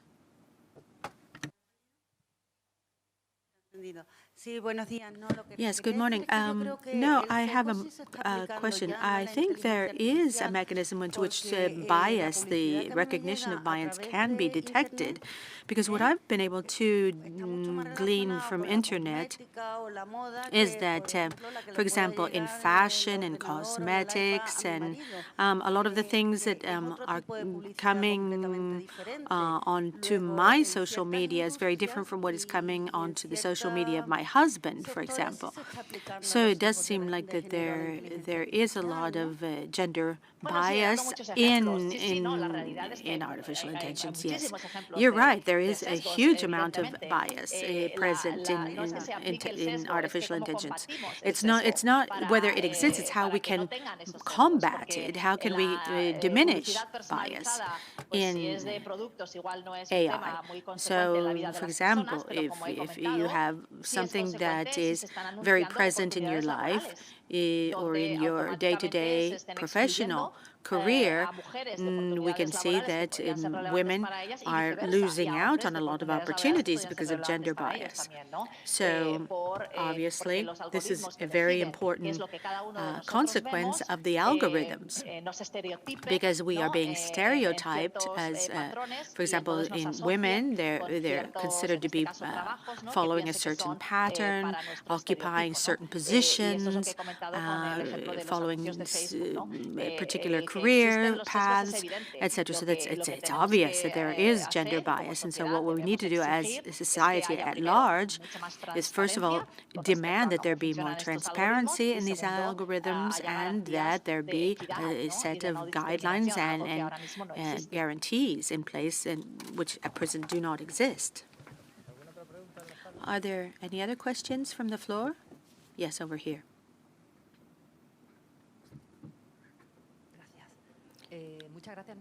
Thank you, Nuria, for this excellent presentation. It was a pleasure to listen to this presentation, and we very much appreciate.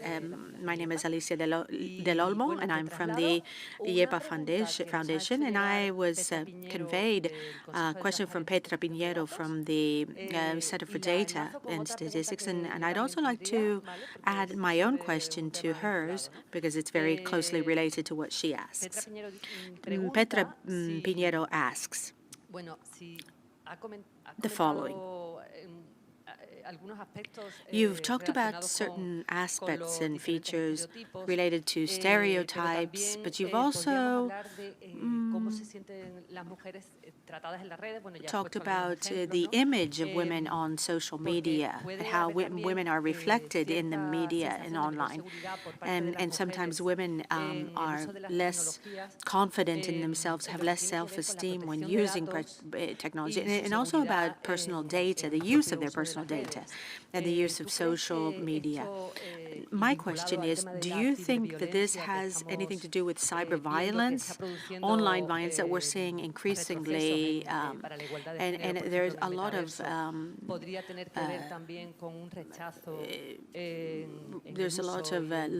loss of rights, losing ground in terms of women's rights and in technology. Yeah, you're right. I did talk about that in terms of the culture of technology. A lot of the tech companies discriminate against women or are disrespectful to women. And for example, when you look at the development of video games and cybersecurity, and we see that women are treated and reflected, and the image of women are given in a very disrespectful manner in many cases, or misogynistic, or even in a stereotypical way.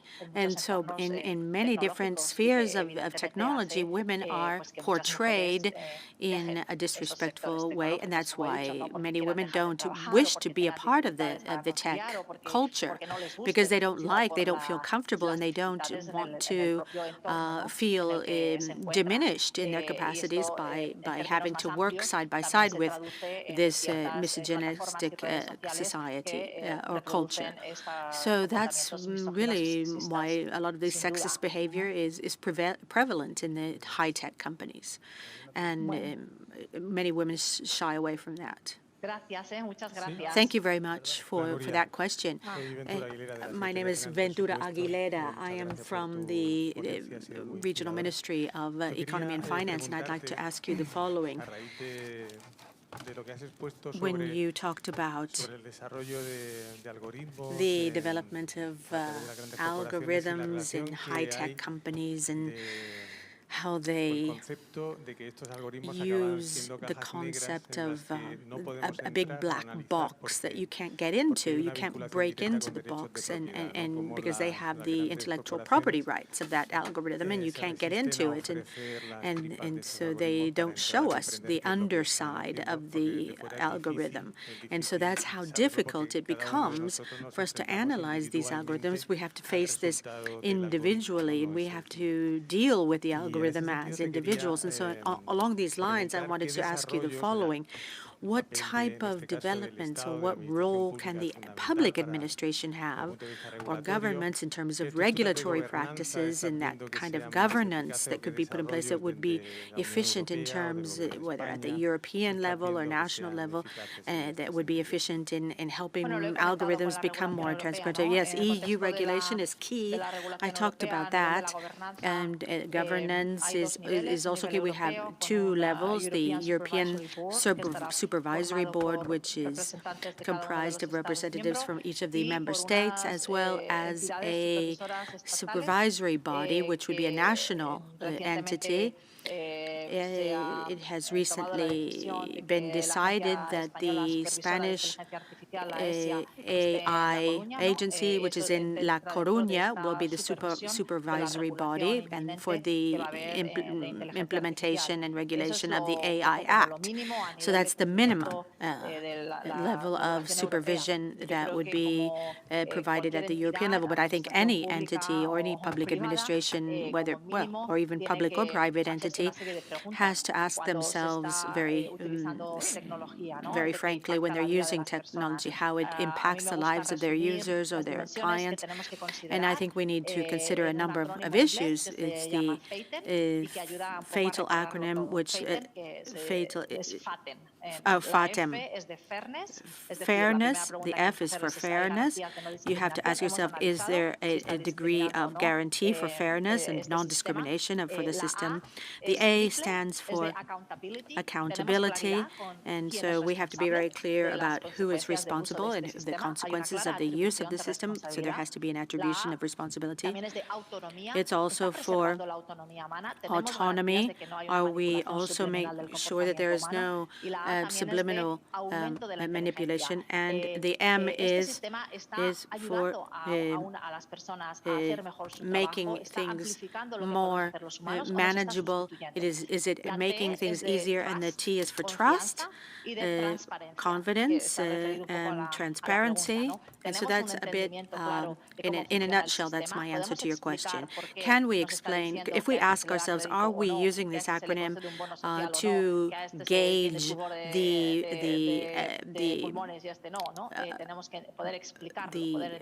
quality of our algorithm? And again, the B would be for benefits. It has to provide benefits and guarantees for veracity. Diversity has to be part of that veracity, and sustainability is also part of that, because of course the carbon footprint is enormous. In order to train an algorithm, has a huge carbon footprint. And E is for education or equity, and the N is for non-malevolence, so that has like no significant damage, and so that it does not produce any issues of risk to health, safety, well-being. And so I think we need to ask ourselves these questions, FATEM, and ask ourselves, are we using an algorithm that complies with each and every one of these parameters? So I'm very, very sorry, but I have another meeting at 12:15, so I'll have to leave it here. But it's been a pleasure. Thank you. Thank you so much, Nuria, for this wonderful presentation. It was extremely interesting, and I think the equal opportunity issue and the issue of bias and algorithms has become patently clear, and I think we will take away that message, very, very important message we will take away with us. Thank you so much. Goodbye. Vale. Bueno, nuestra siguiente ponente, Ana Ceballos. Well, our next speaker is Ana Ceballos. She is a Deputy Director of Planning, Strategy and Cybersecurity at the Digital Agency of Andalusia, or Andalusian Agency, Digital Agency, part of the Junta de Andalusia, and she is working in computer science, information sciences, and all of the digital issues under one roof, so to speak. They were dispersed throughout the administration and now have been consolidated. She is deputy director, and she has a PhD in industrial engineering from the Higher Technical School of Industrial Engineering, the University of Seville, and she joined the regional Ministry of Health in 2009, and then she has also become subdirector of the information technologies of that, and has worked in many different outstanding projects throughout the period with the SAS, or Andalusian Health System, which is a part of her achievement. She has been part of the overhaul of the entire digital record, the clinical record system in hospitals, which was a huge turning point, and it's called Century.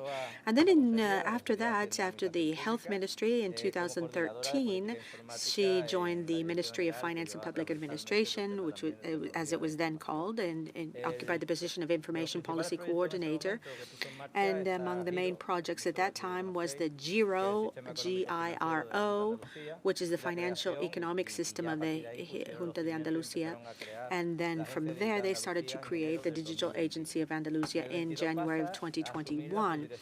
In the year in course, she is now heading up the strategy and planning branch of the Digital Agency, and they have the challenge of rationalizing ICT, promoting IT governance, as well as implementing quality policies in the agency, its planning strategies and measuring results, and implementation of a new model of organization. And she, of course, is now included. She's also responsible for incorporating the task of the EU funding of digitization in the Andalusian Digital Agency. And so with this, I would like to hand it over to Ana. Go right ahead, and it's a pleasure to have you. Thank you, and a very good morning to everyone, and thank you for inviting me to take part in today's event, which is a topic which I personally find fascinating, and I think it's the utmost importance and interest to all of us. I'm just going to start off by telling you a little bit about the Digital Agency of Andalusia, because as Eduardo said, it is an entity that is just newly created. It's not even 2 years old yet. It was created in January 2021, and as a result, we haven't had that much time. And in the regional government, when they even asked me within the regional government what we do. So what we do is we work on services that, through digitalization, proactively reach citizens, and that these services must be simple, agile, and useful for everyone.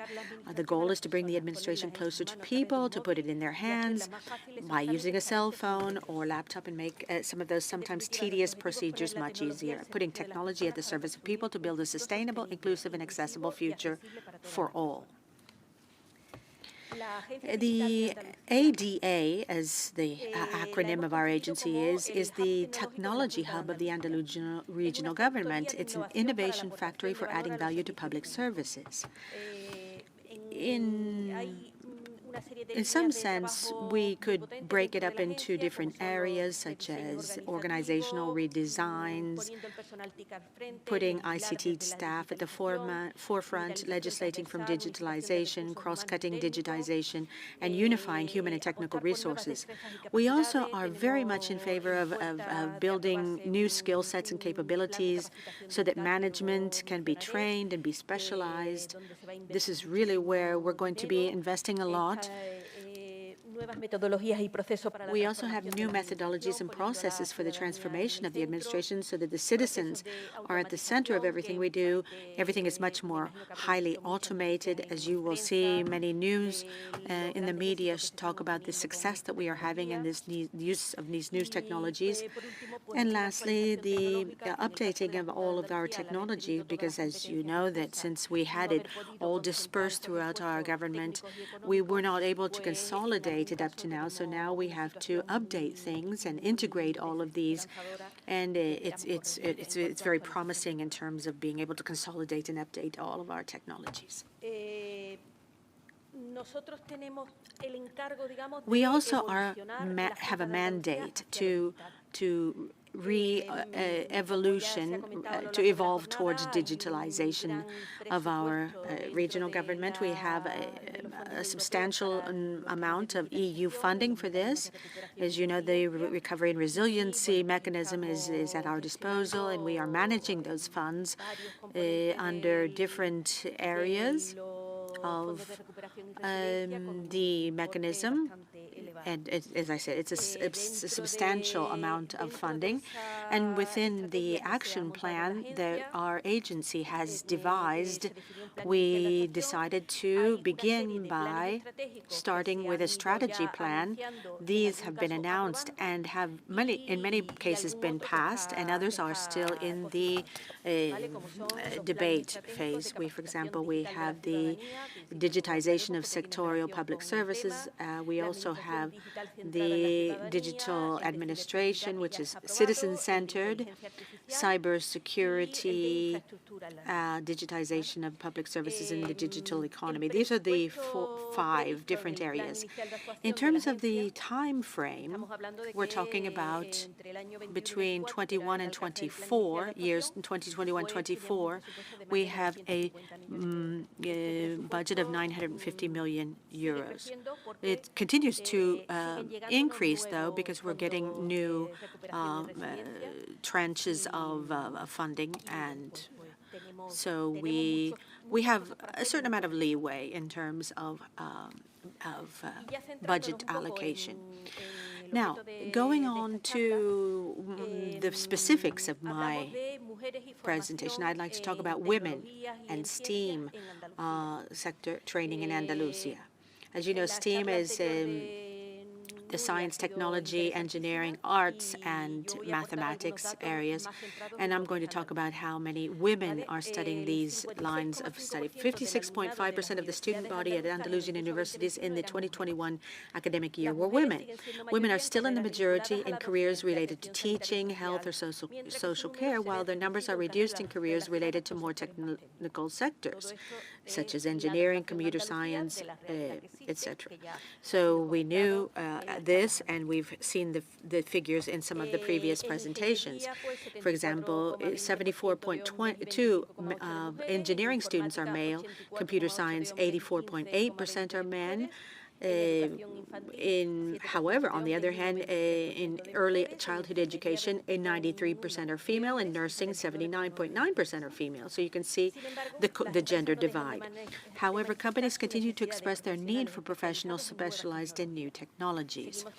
So we continue to face the challenge of equality in these disciplines and fields in which we design and build the future, and therefore no small feat, and we are no different than other countries or even the rest of Spain. We are in exactly the same situation everywhere.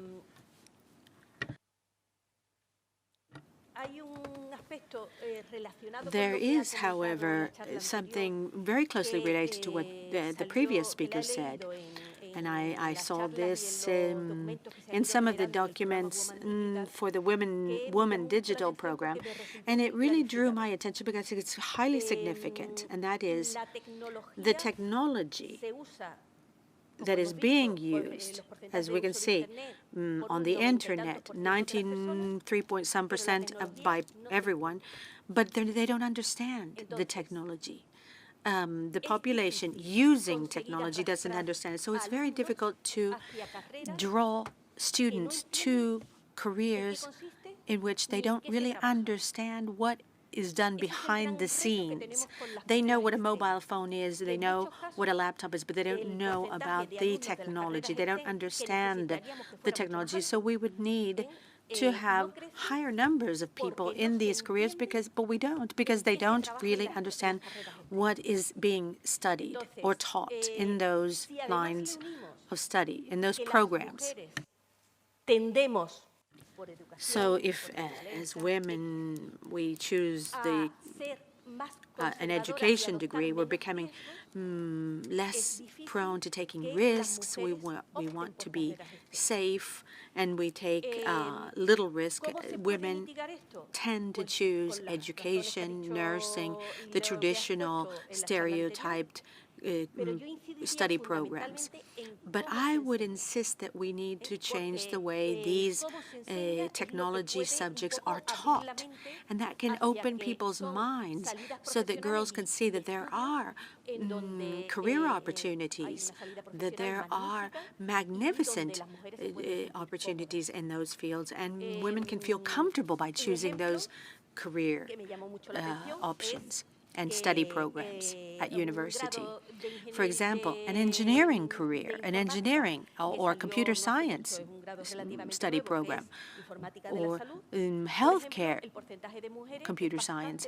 We have higher numbers of women just compared to the general computer science. That's because women understand the application of that computer science. They see that it's going to be applied to the healthcare sector. And so if we are capable of making that effort so that at schools and secondary schools we teach students in a much more practical, much more pragmatic and specific manner, so that students have a clear-cut idea of what the study program is about and what the practical applications of it are. And if we're able to do that, if we're trying to attract students through the beauty of program, that's such an abstract idea that you're not going to be connecting with students. You need to talk about specific solutions and specific pragmatic issues. And I think that's what we'll be, that's where we'll be attracting more girls to the STEAM subjects. Let's look at the situation of women in the ICT sector, in the administration itself, in the regional government. Participation in strategic decision-making positions is important, and so this is important both in the public and private areas, and this is continuously increased as we see more and more women joining in the area of technology. But what has actually happened in the ICT sector, we can see that there are fewer women in the Andalusian Digital Agency, the ADA. There are fewer women than men. In 10 years, 50% of the staff of the Andalusian administration will have retired. So this is a fact of life. We know that our population is aging, and that fewer civil servants will be actively exercising their profession. And so this generational turnover is going to require us to make an important effort to include women that would like to work in the technology sector for the public administration. So this is a great opportunity. And we have made special mention of this in our report of the Andalusian Digital Agency, and we've also said that in the exercise of its activities, it will take into account the perspective of gender equality, especially for the electronic relationship with citizens, the elimination of the gender-digital divide, and the application of massive data technologies and artificial intelligence. All of this is part of the statutes of the Digital Agency of Andalusia, which, of course, is a warning call that we need to bring more gender equal practices into our recruiting practices. For example, at present, 90% of our ICT staff is in our agency, and of those, 25%, only 25% are women. If you look at the RPT, the 993 staff members, 727 are male, 266 are female. You can see the number of staff members in the General Secretariat and the management staff. If you look at the percentages in the technological or strategy, which is the more technical part, 74% are men, whereas only 25% are women. If you go to the Secretariat, the General Secretariat, which is less technical, we have 29% men and 70% women. So you can see the imbalance there. And if you look at the digital strategy department, we have the number of staff members and the different positions. We broke down each of the positions to the different categories very in detail. And we have the total number, 961. And the higher the level of responsibility, the fewer women in those positions. Not in every case, but in the overall majority of cases. But if you go to the lower qualified positions, such as auxiliary or assistant, here the percentages change, and there are more women. And why is this so? Well, this is because in the ICT teams, there was a lot of permeability or movement amongst positions of administrative nature. For example, in the public administration, a lot of women moved into these positions. And so the percentages are much different because there was a lot of movement and transferal of staff members from the general administration to ICT departments. But if you go to the high responsibility positions, the top management, so to speak, in the ICT, with the highest qualifications, the number of women goes down dramatically, 23, 24% in all of these categories, these top categories. And then going on to the Woman Digital program, which is something that started in 2018, and it has been focused on the visibility and empowerment of women and the promotion of equality measures and plans in companies in the technology sector.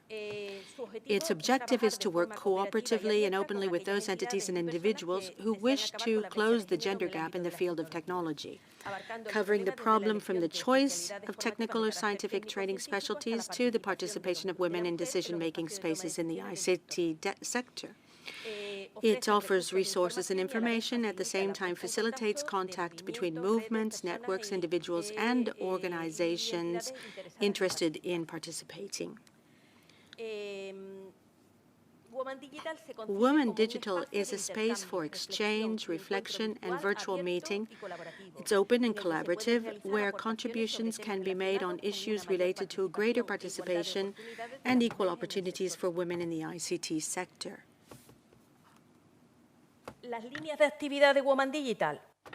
The lines of activity of this project, Woman Digital, is to raise awareness, first and foremost, about the problem of the low participation of women in technology in ICT sectors as a whole. It is also very concerned about making women in the professional sector more highly visible. There is a lot of talk about the causes of this, why there are so few women involved in technology. But the consequences are even worse, not only because of inequalities from the ethical viewpoint or from the equality standpoint, which we should all contribute to eliminate as a society, but there is a huge economic impact to be considered. That is, one of the driving forces of our economy is technology. We all know that, and we don't have enough highly qualified technology experts for this, for the industry. We don't have enough startups. We don't have enough businesses. We don't have that driving force in place to keep up with the growth demand. Why is that so? Well, it's because we don't teach technology in the right way, and we don't have enough people that are motivated to study those technology careers, but we're leaving out 50% of the population. At the same time, we're excluding 50% of the population. So if we had women joining forces in the technology industry at the rate they should, then we wouldn't have that negative economic impact that we're seeing today. So we're not only talking about ethics or equality, we're talking about money, the economy. We're talking about what drives growth and development. And so even this should be convincing to even some of the most hesitant to accept the fact that this is a huge inequality, a imbalance, and that needs to be mitigated. And if we go to some of the activities and initiatives, we're talking about we have a declaration that is that this is not only a wish, but it is a need that we need to make professional women more aware of the importance of technology and the job opportunities and the way that we can inspire and awaken vocation from the earliest educational agencies. If we want to see growth in technology, we cannot leave women behind because that's 50% of the population. Entonces, ¿cuáles son las claves de este manifiesto? What shall we say are the keys to this? We're to work in co-responsibility, diversity, leadership, growth, vocation, motivation, in merit awards, and in making women more visible, so that all of these stereotypes that we were hearing about earlier are broken down and eliminated.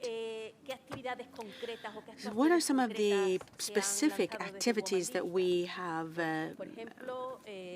supported through the Women Digital? Well, we've had WD Days, which we call Women Digital Days. We visit educational centers where we bring technology closer to women in the ICT sector who share their experiences and careers in the scientific and technology sector, showing students what their work consists of and their most outstanding projects so that they can learn about professions and opportunities in the ICT sector, break down stereotypes and gender role and discrimination. I think this is absolutely necessary, and being there face to face with the school children, making them see how these opportunities exist and that there are women role models. And so the fact that school children can see that that stereotypical idea of the male in the basement or in a garage wearing glasses, eating junk food and playing video games is not the role model that they need or is the one that we want to project. We also know that we need to make women more visible, and we need to provide empowerment to women. We do this through the Women Digital Summit. We do this every year, and we just had the 2022 edition about a month ago. And here we have women from all walks of technology, from the university, technology, study programs, with professional women that talk about their careers, women that have startups or are top hold top managerial positions, and I was part of the summit this year, and it was a very, very enriching experience. Then we have what we call the digital talks, which we talk about current affairs that have to do with the ICT sector. We also have women talent show, and so that we inspire school children Otra and de las líneas de actuación son las jornadas universitarias, university students at the same time, so that they see how leadership of the future is possible. And we also have panels of experts that give talks in different venues, which we call the I-In panel. This has also received a number of awards, and these experts talk about the different technological fields, and if we have a panel of speakers from a given field, we invite experts from, for example, artificial intelligence or cybersecurity or whatever technology field. We go to the I-In panel or in panel, and the well-known experts from these different fields give their insight into their perspective on that particular subject. And they are guest speakers in the panel discussions that we organize. Another important activity for Women Digital is the promotion of equality measures and plans in companies. We have carried out a number of workshops on best practices for integrating gender equality in ICT companies so that we can introduce these ideas in the business sector.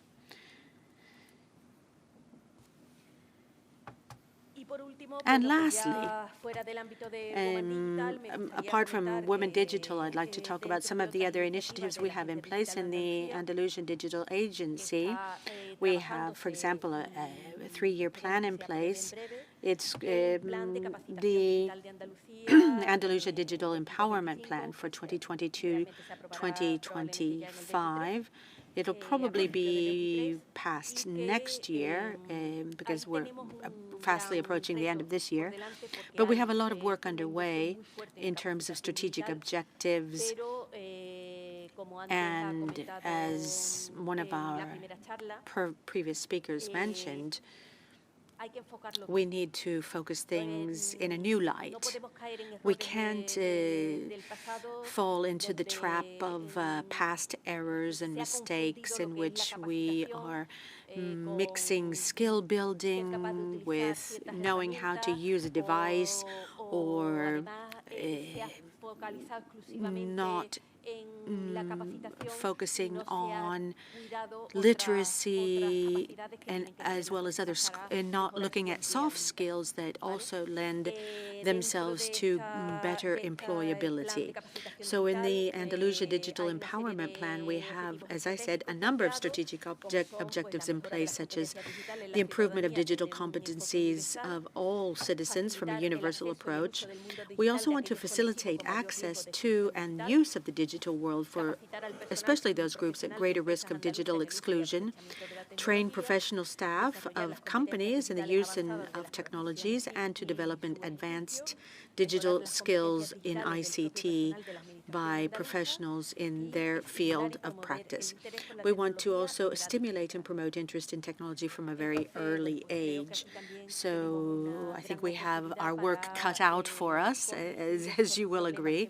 But I think we are very enthusiastic about tackling all of these issues and coming up with great solutions, starting at the earliest of ages, so that not only children use how to use technology, but to understand it and be attracted by the practical solutions that technology has to offer.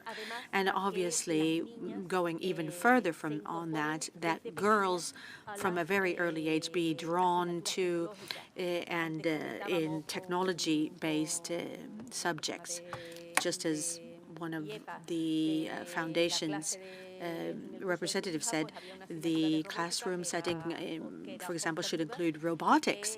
And it's now not only full of boys, but lots of girls are joining the robotics classes and enthusiastic about it. And we need to stress the fact that girls from a very early age start using technology, understanding it. And that is the key, not using, but understanding, and what are the practical opportunities, the pragmatic uses, and the job opportunities and career options that are available to everyone, boys and girls, and so that we can bridge those gender divides that currently exist. And so I think we have lots to work on. So that's what I want to do, and I'll conclude on that note. Thank you.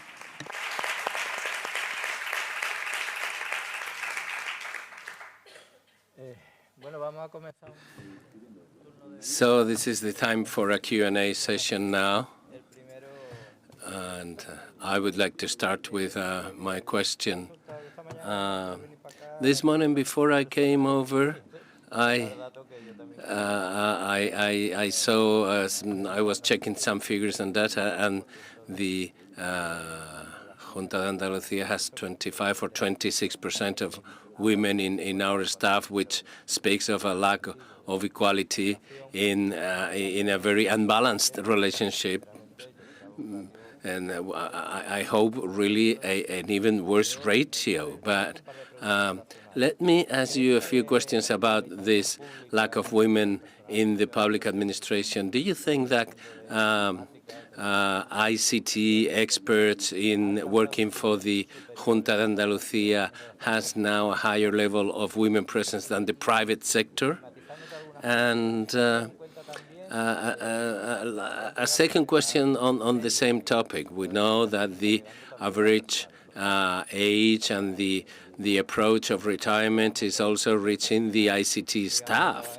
And the people working in ICT are also in high percentages about to retire. So we know that this means that we will have a lot of people that were men in the 90s and the beginning of the century who were mostly men. I remember that in the Junta de Andalucía, regarding ICT, with the exception of, I think, Petra, all the others were men just 20 years ago. So are we now improving positively in the public sector regarding the private sector? If we are improving in the public sector in the Junta de Andalucía, why do you think is the reason behind this improvement in our public administration? Let me tell you that we don't have that much difference regarding the private sector. As I told you before, we gave you some figures, and people studying ICT degrees, the percentages are not much different from what we have in Andalusia from what we have in the rest of the country. And we could maybe think that the public administration could be of interest for women because it's been easier to find the balance with the work and private life, and that this could mean that more women would feel attracted to that. So there is some higher attractiveness to working in the public sector than the private sector. But we are talking about 15% of female students in ICT studies. And it is true that the percentage of female women in the ICT studies has been dropping in the past few years. 15 years ago, we had a higher percentage of women in computer sciences than the percentage of women in today's computer sciences schools. I was at a talk with a professor at the University of Sevilla saying that this drop in percentages of women is mainly due to the developed countries. And the reasons are difficult to understand. Maybe there is a whole lot of variety of reasons, but really there are more women in developing countries who want to study computer sciences or sciences studies in general. In India and China, the percentage of women in computer sciences is increasing, is much, much higher than the percentage that we're having in the old continent, that this STEM careers, STEM studies, and computer sciences particularly attract less and less women. So this is a fact that was somehow alarming. And from the public administration, we have a duty. We have to really make an effort to attract technological talent, because it is difficult.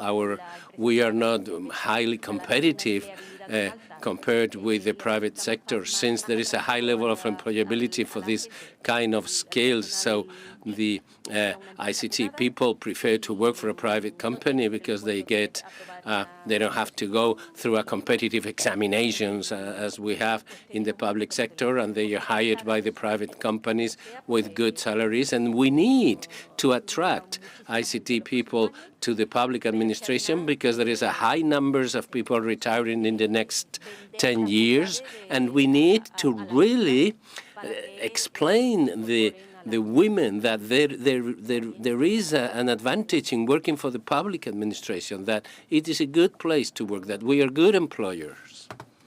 Is there any other question in the audience? Problem is I cannot see with the lights on my eyes. Please speak on the microphone.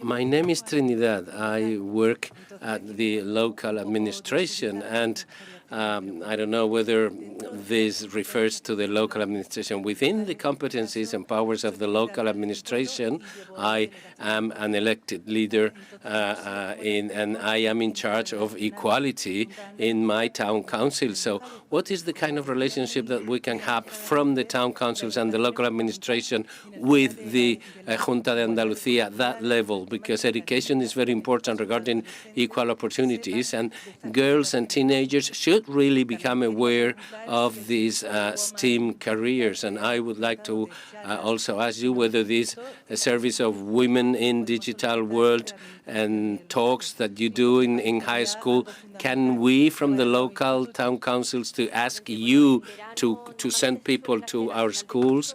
Normally we do this kind of talks at the end of the school year, then the year before they go to university, or the first year of higher secondary education, when they have to decide what to do. And we organize talks in the high schools all over the territory. I think we had one in Valverde del Camino, in some small towns in the Sevilla area. Well, I will note this down and I will get in touch with you because we really need that from the local administration level. And on the other hand, I had a second question. Everything you're doing at the junta level is going to have any repercussion at the local administration? When I heard public budget for equality, maybe there is something related to the local administration. This is why I'm here. We have a program, we have a specific program that of cooperation with the local entities. In the past it was Guadalinfo, and now it has a new name, and this is a program by which in cities or towns of less than 20,000 people, we have public internet access centers like public libraries, and where also training courses are offered to the population, the small towns of below 20,000 people. We are referring to the rural areas of the territory, and our goal is so that they don't, this whole thing doesn't widen the digital divide. This is not just a gender divide. It is a vast territory. Andalusia has very far away towns and cities with a very low connectivity. The internet providers find it difficult to get to those remote areas. And thanks to these public internet access centers, maybe for the companies it is more profitable to bring the necessary technology infrastructure to those cities and towns in remote areas. And this is how we mainly focus our relationship with the local administrations. I heard that there were programs like that, but I was maybe expecting something more from these new programs. Any more questions from the audience? She has the micro already. Thank you. Thank you very much. Good morning. First of all, I want to start by thanking IEPA, the foundation, and the Ministry of the Treasury, because you always give us this possibility to stop and think of ourselves. You open windows. This year you're talking about digitalization, which is like a crack in the wall that allows us to look beyond what we do. I thank you, Nuria, Lydia, and I thank you, Anna. I wasn't aware of Woman Digital. I will really study that. Also, the statement that you referred to. And thank you for all of that. But I have a question. I work for the Development Cooperation Andalusian Agency, and I want to attract and retain diversity within our administration and regarding digitalization. So my colleague just asked about her level of administration. Why are there not more women? Why the women that are working there leave and prefer to work somewhere else? Why don't you think we need to review our organizational culture? It is not just the lack of women. Lydia also, with the graphic of Ladia Kabir, introduced not just the presence of women, but also a redistribution and acknowledgement of spaces that are hostile to women, that start being more woman-friendly with new diverse values. You talked about equal opportunities, equal opportunity plans, which is a good tool if we understand these tools within this dimension of creating a new culture. I am sure there are ways to think how to change the organizational culture so that women want to stay instead of leaving. And besides this question, I also wanted to share an idea. In the Basque Country, some 15 years ago, they have been reviewing the organizational cultures from the gender perspective. Maybe we can draw from that experience. What did they learn in the past 15 years? And maybe there are some lessons that we can learn. Maybe we're doing it already in Andalusia and I'm not aware of it. Thank you. And the truth is that attracting talent for public administration in the domain of the ICTs is a real challenge. We are not as attractive as the private companies. We do not offer the career development possibilities that one can find in the private company. Civil servants are not well considered in society in general.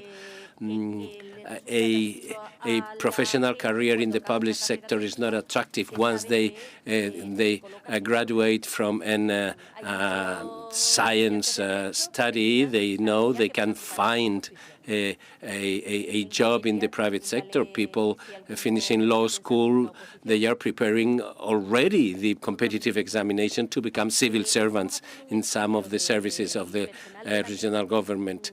We are now carrying out a study among the staff of the ICT working in all over the government, the Junta de Andalucía, preparing the generational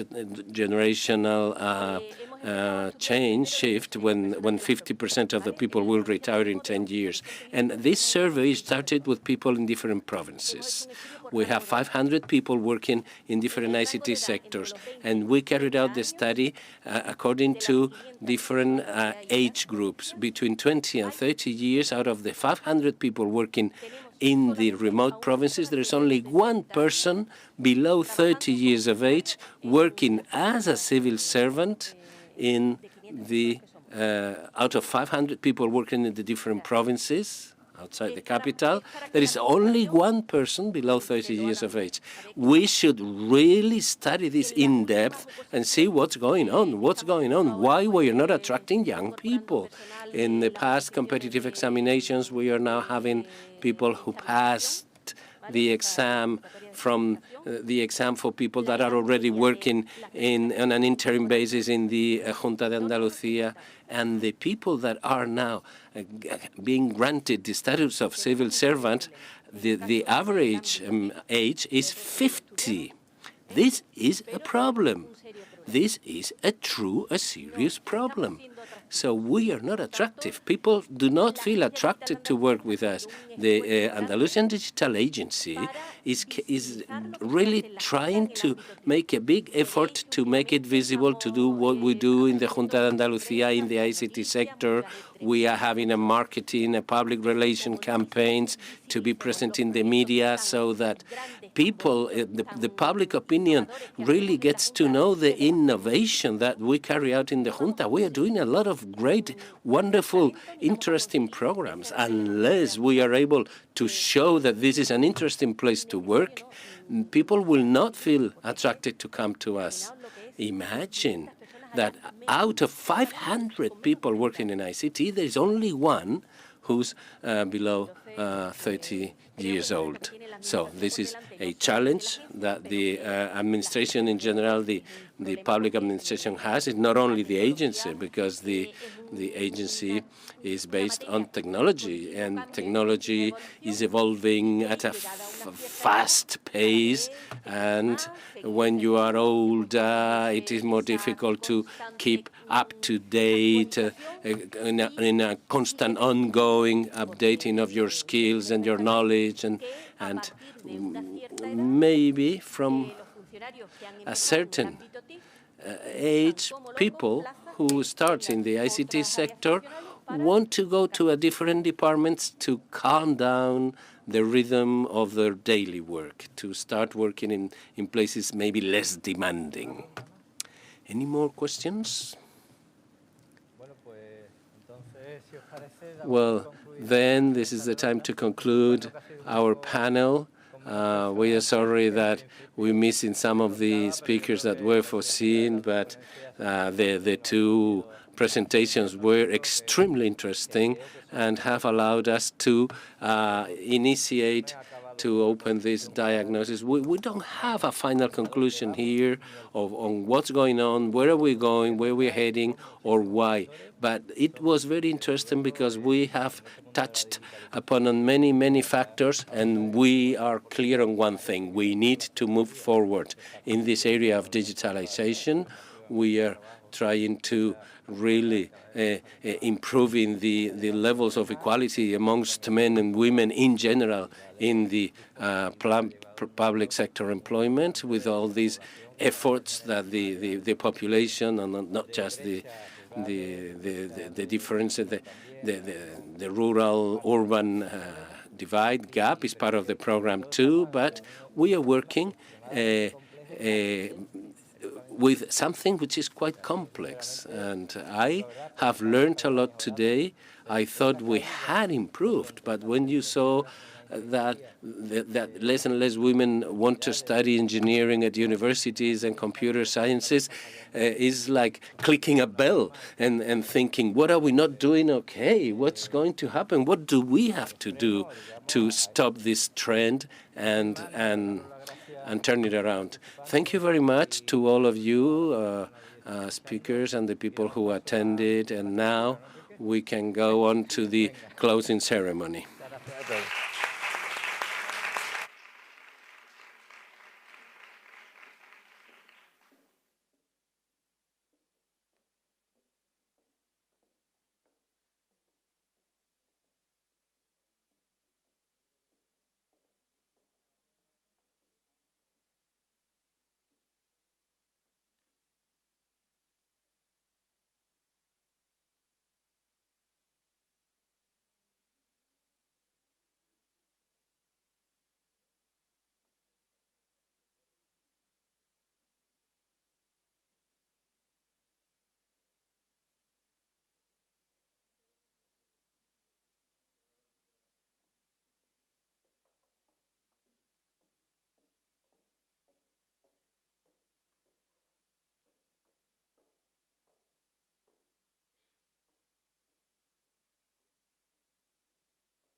¿Estoy allí o qué? Al centro.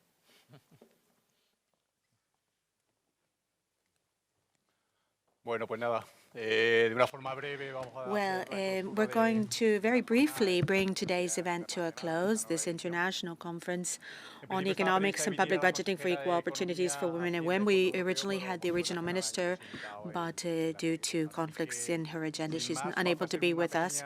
In any case, I'd like to quickly summarize some of the topics that were touched upon in today's event. We had very interesting topics, and I think that we need to bear them all in mind from our viewpoint at the regional government. We've seen that digitization affects the quality of life of individuals in a different way.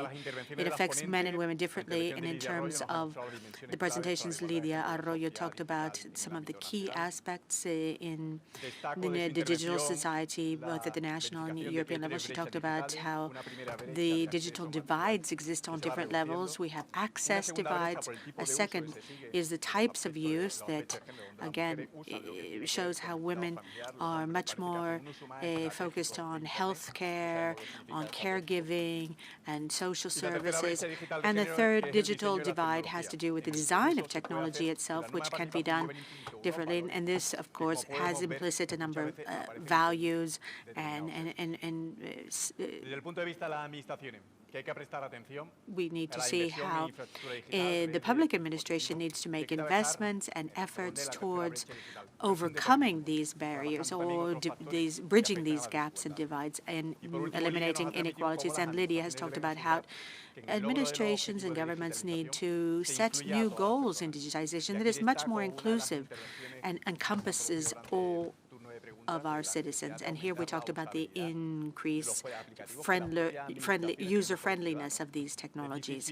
And of course, it is difficult to drive all of this forward in society if the administration itself is not capable of making it easy for citizens to connect to the government, to carry out procedures online, etc.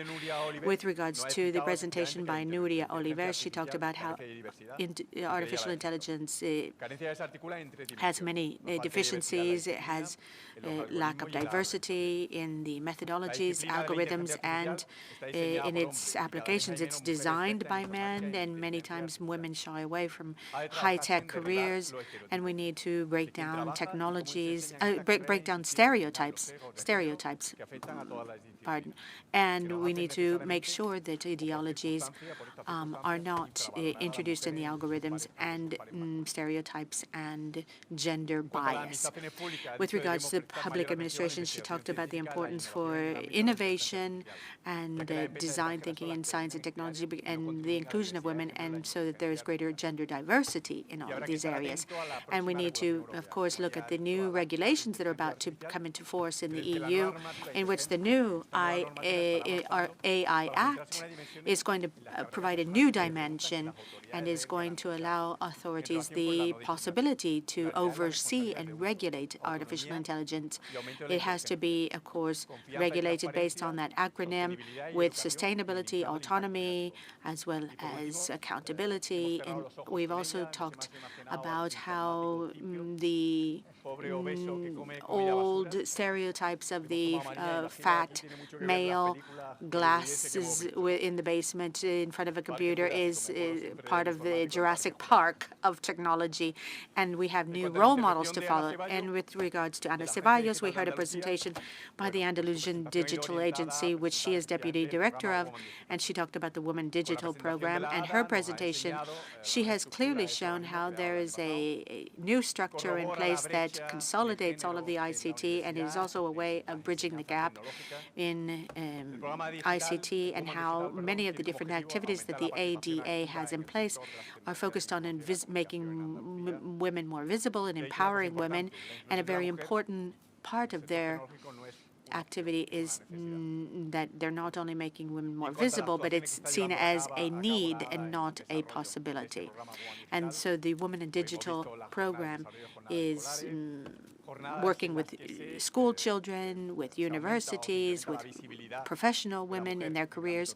That is, people of all ages and walks of life, in order to drive for some of the equality-based projects that the regional government has in place.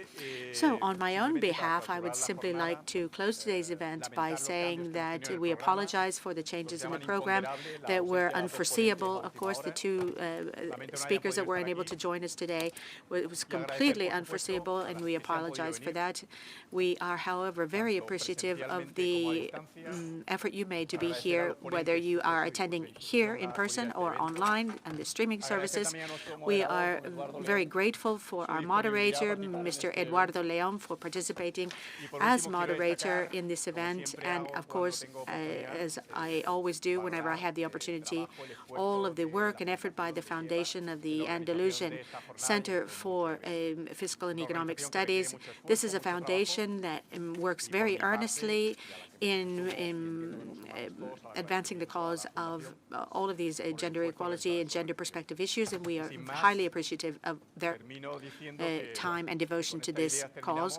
And we would not want to close today's event without saying that we hope that you take away new ideas and new thought-provoking subjects so that there is greater equality amongst men and women in Andalusia in the future. Thank you very much for being here, and we'll see you next time. Bueno.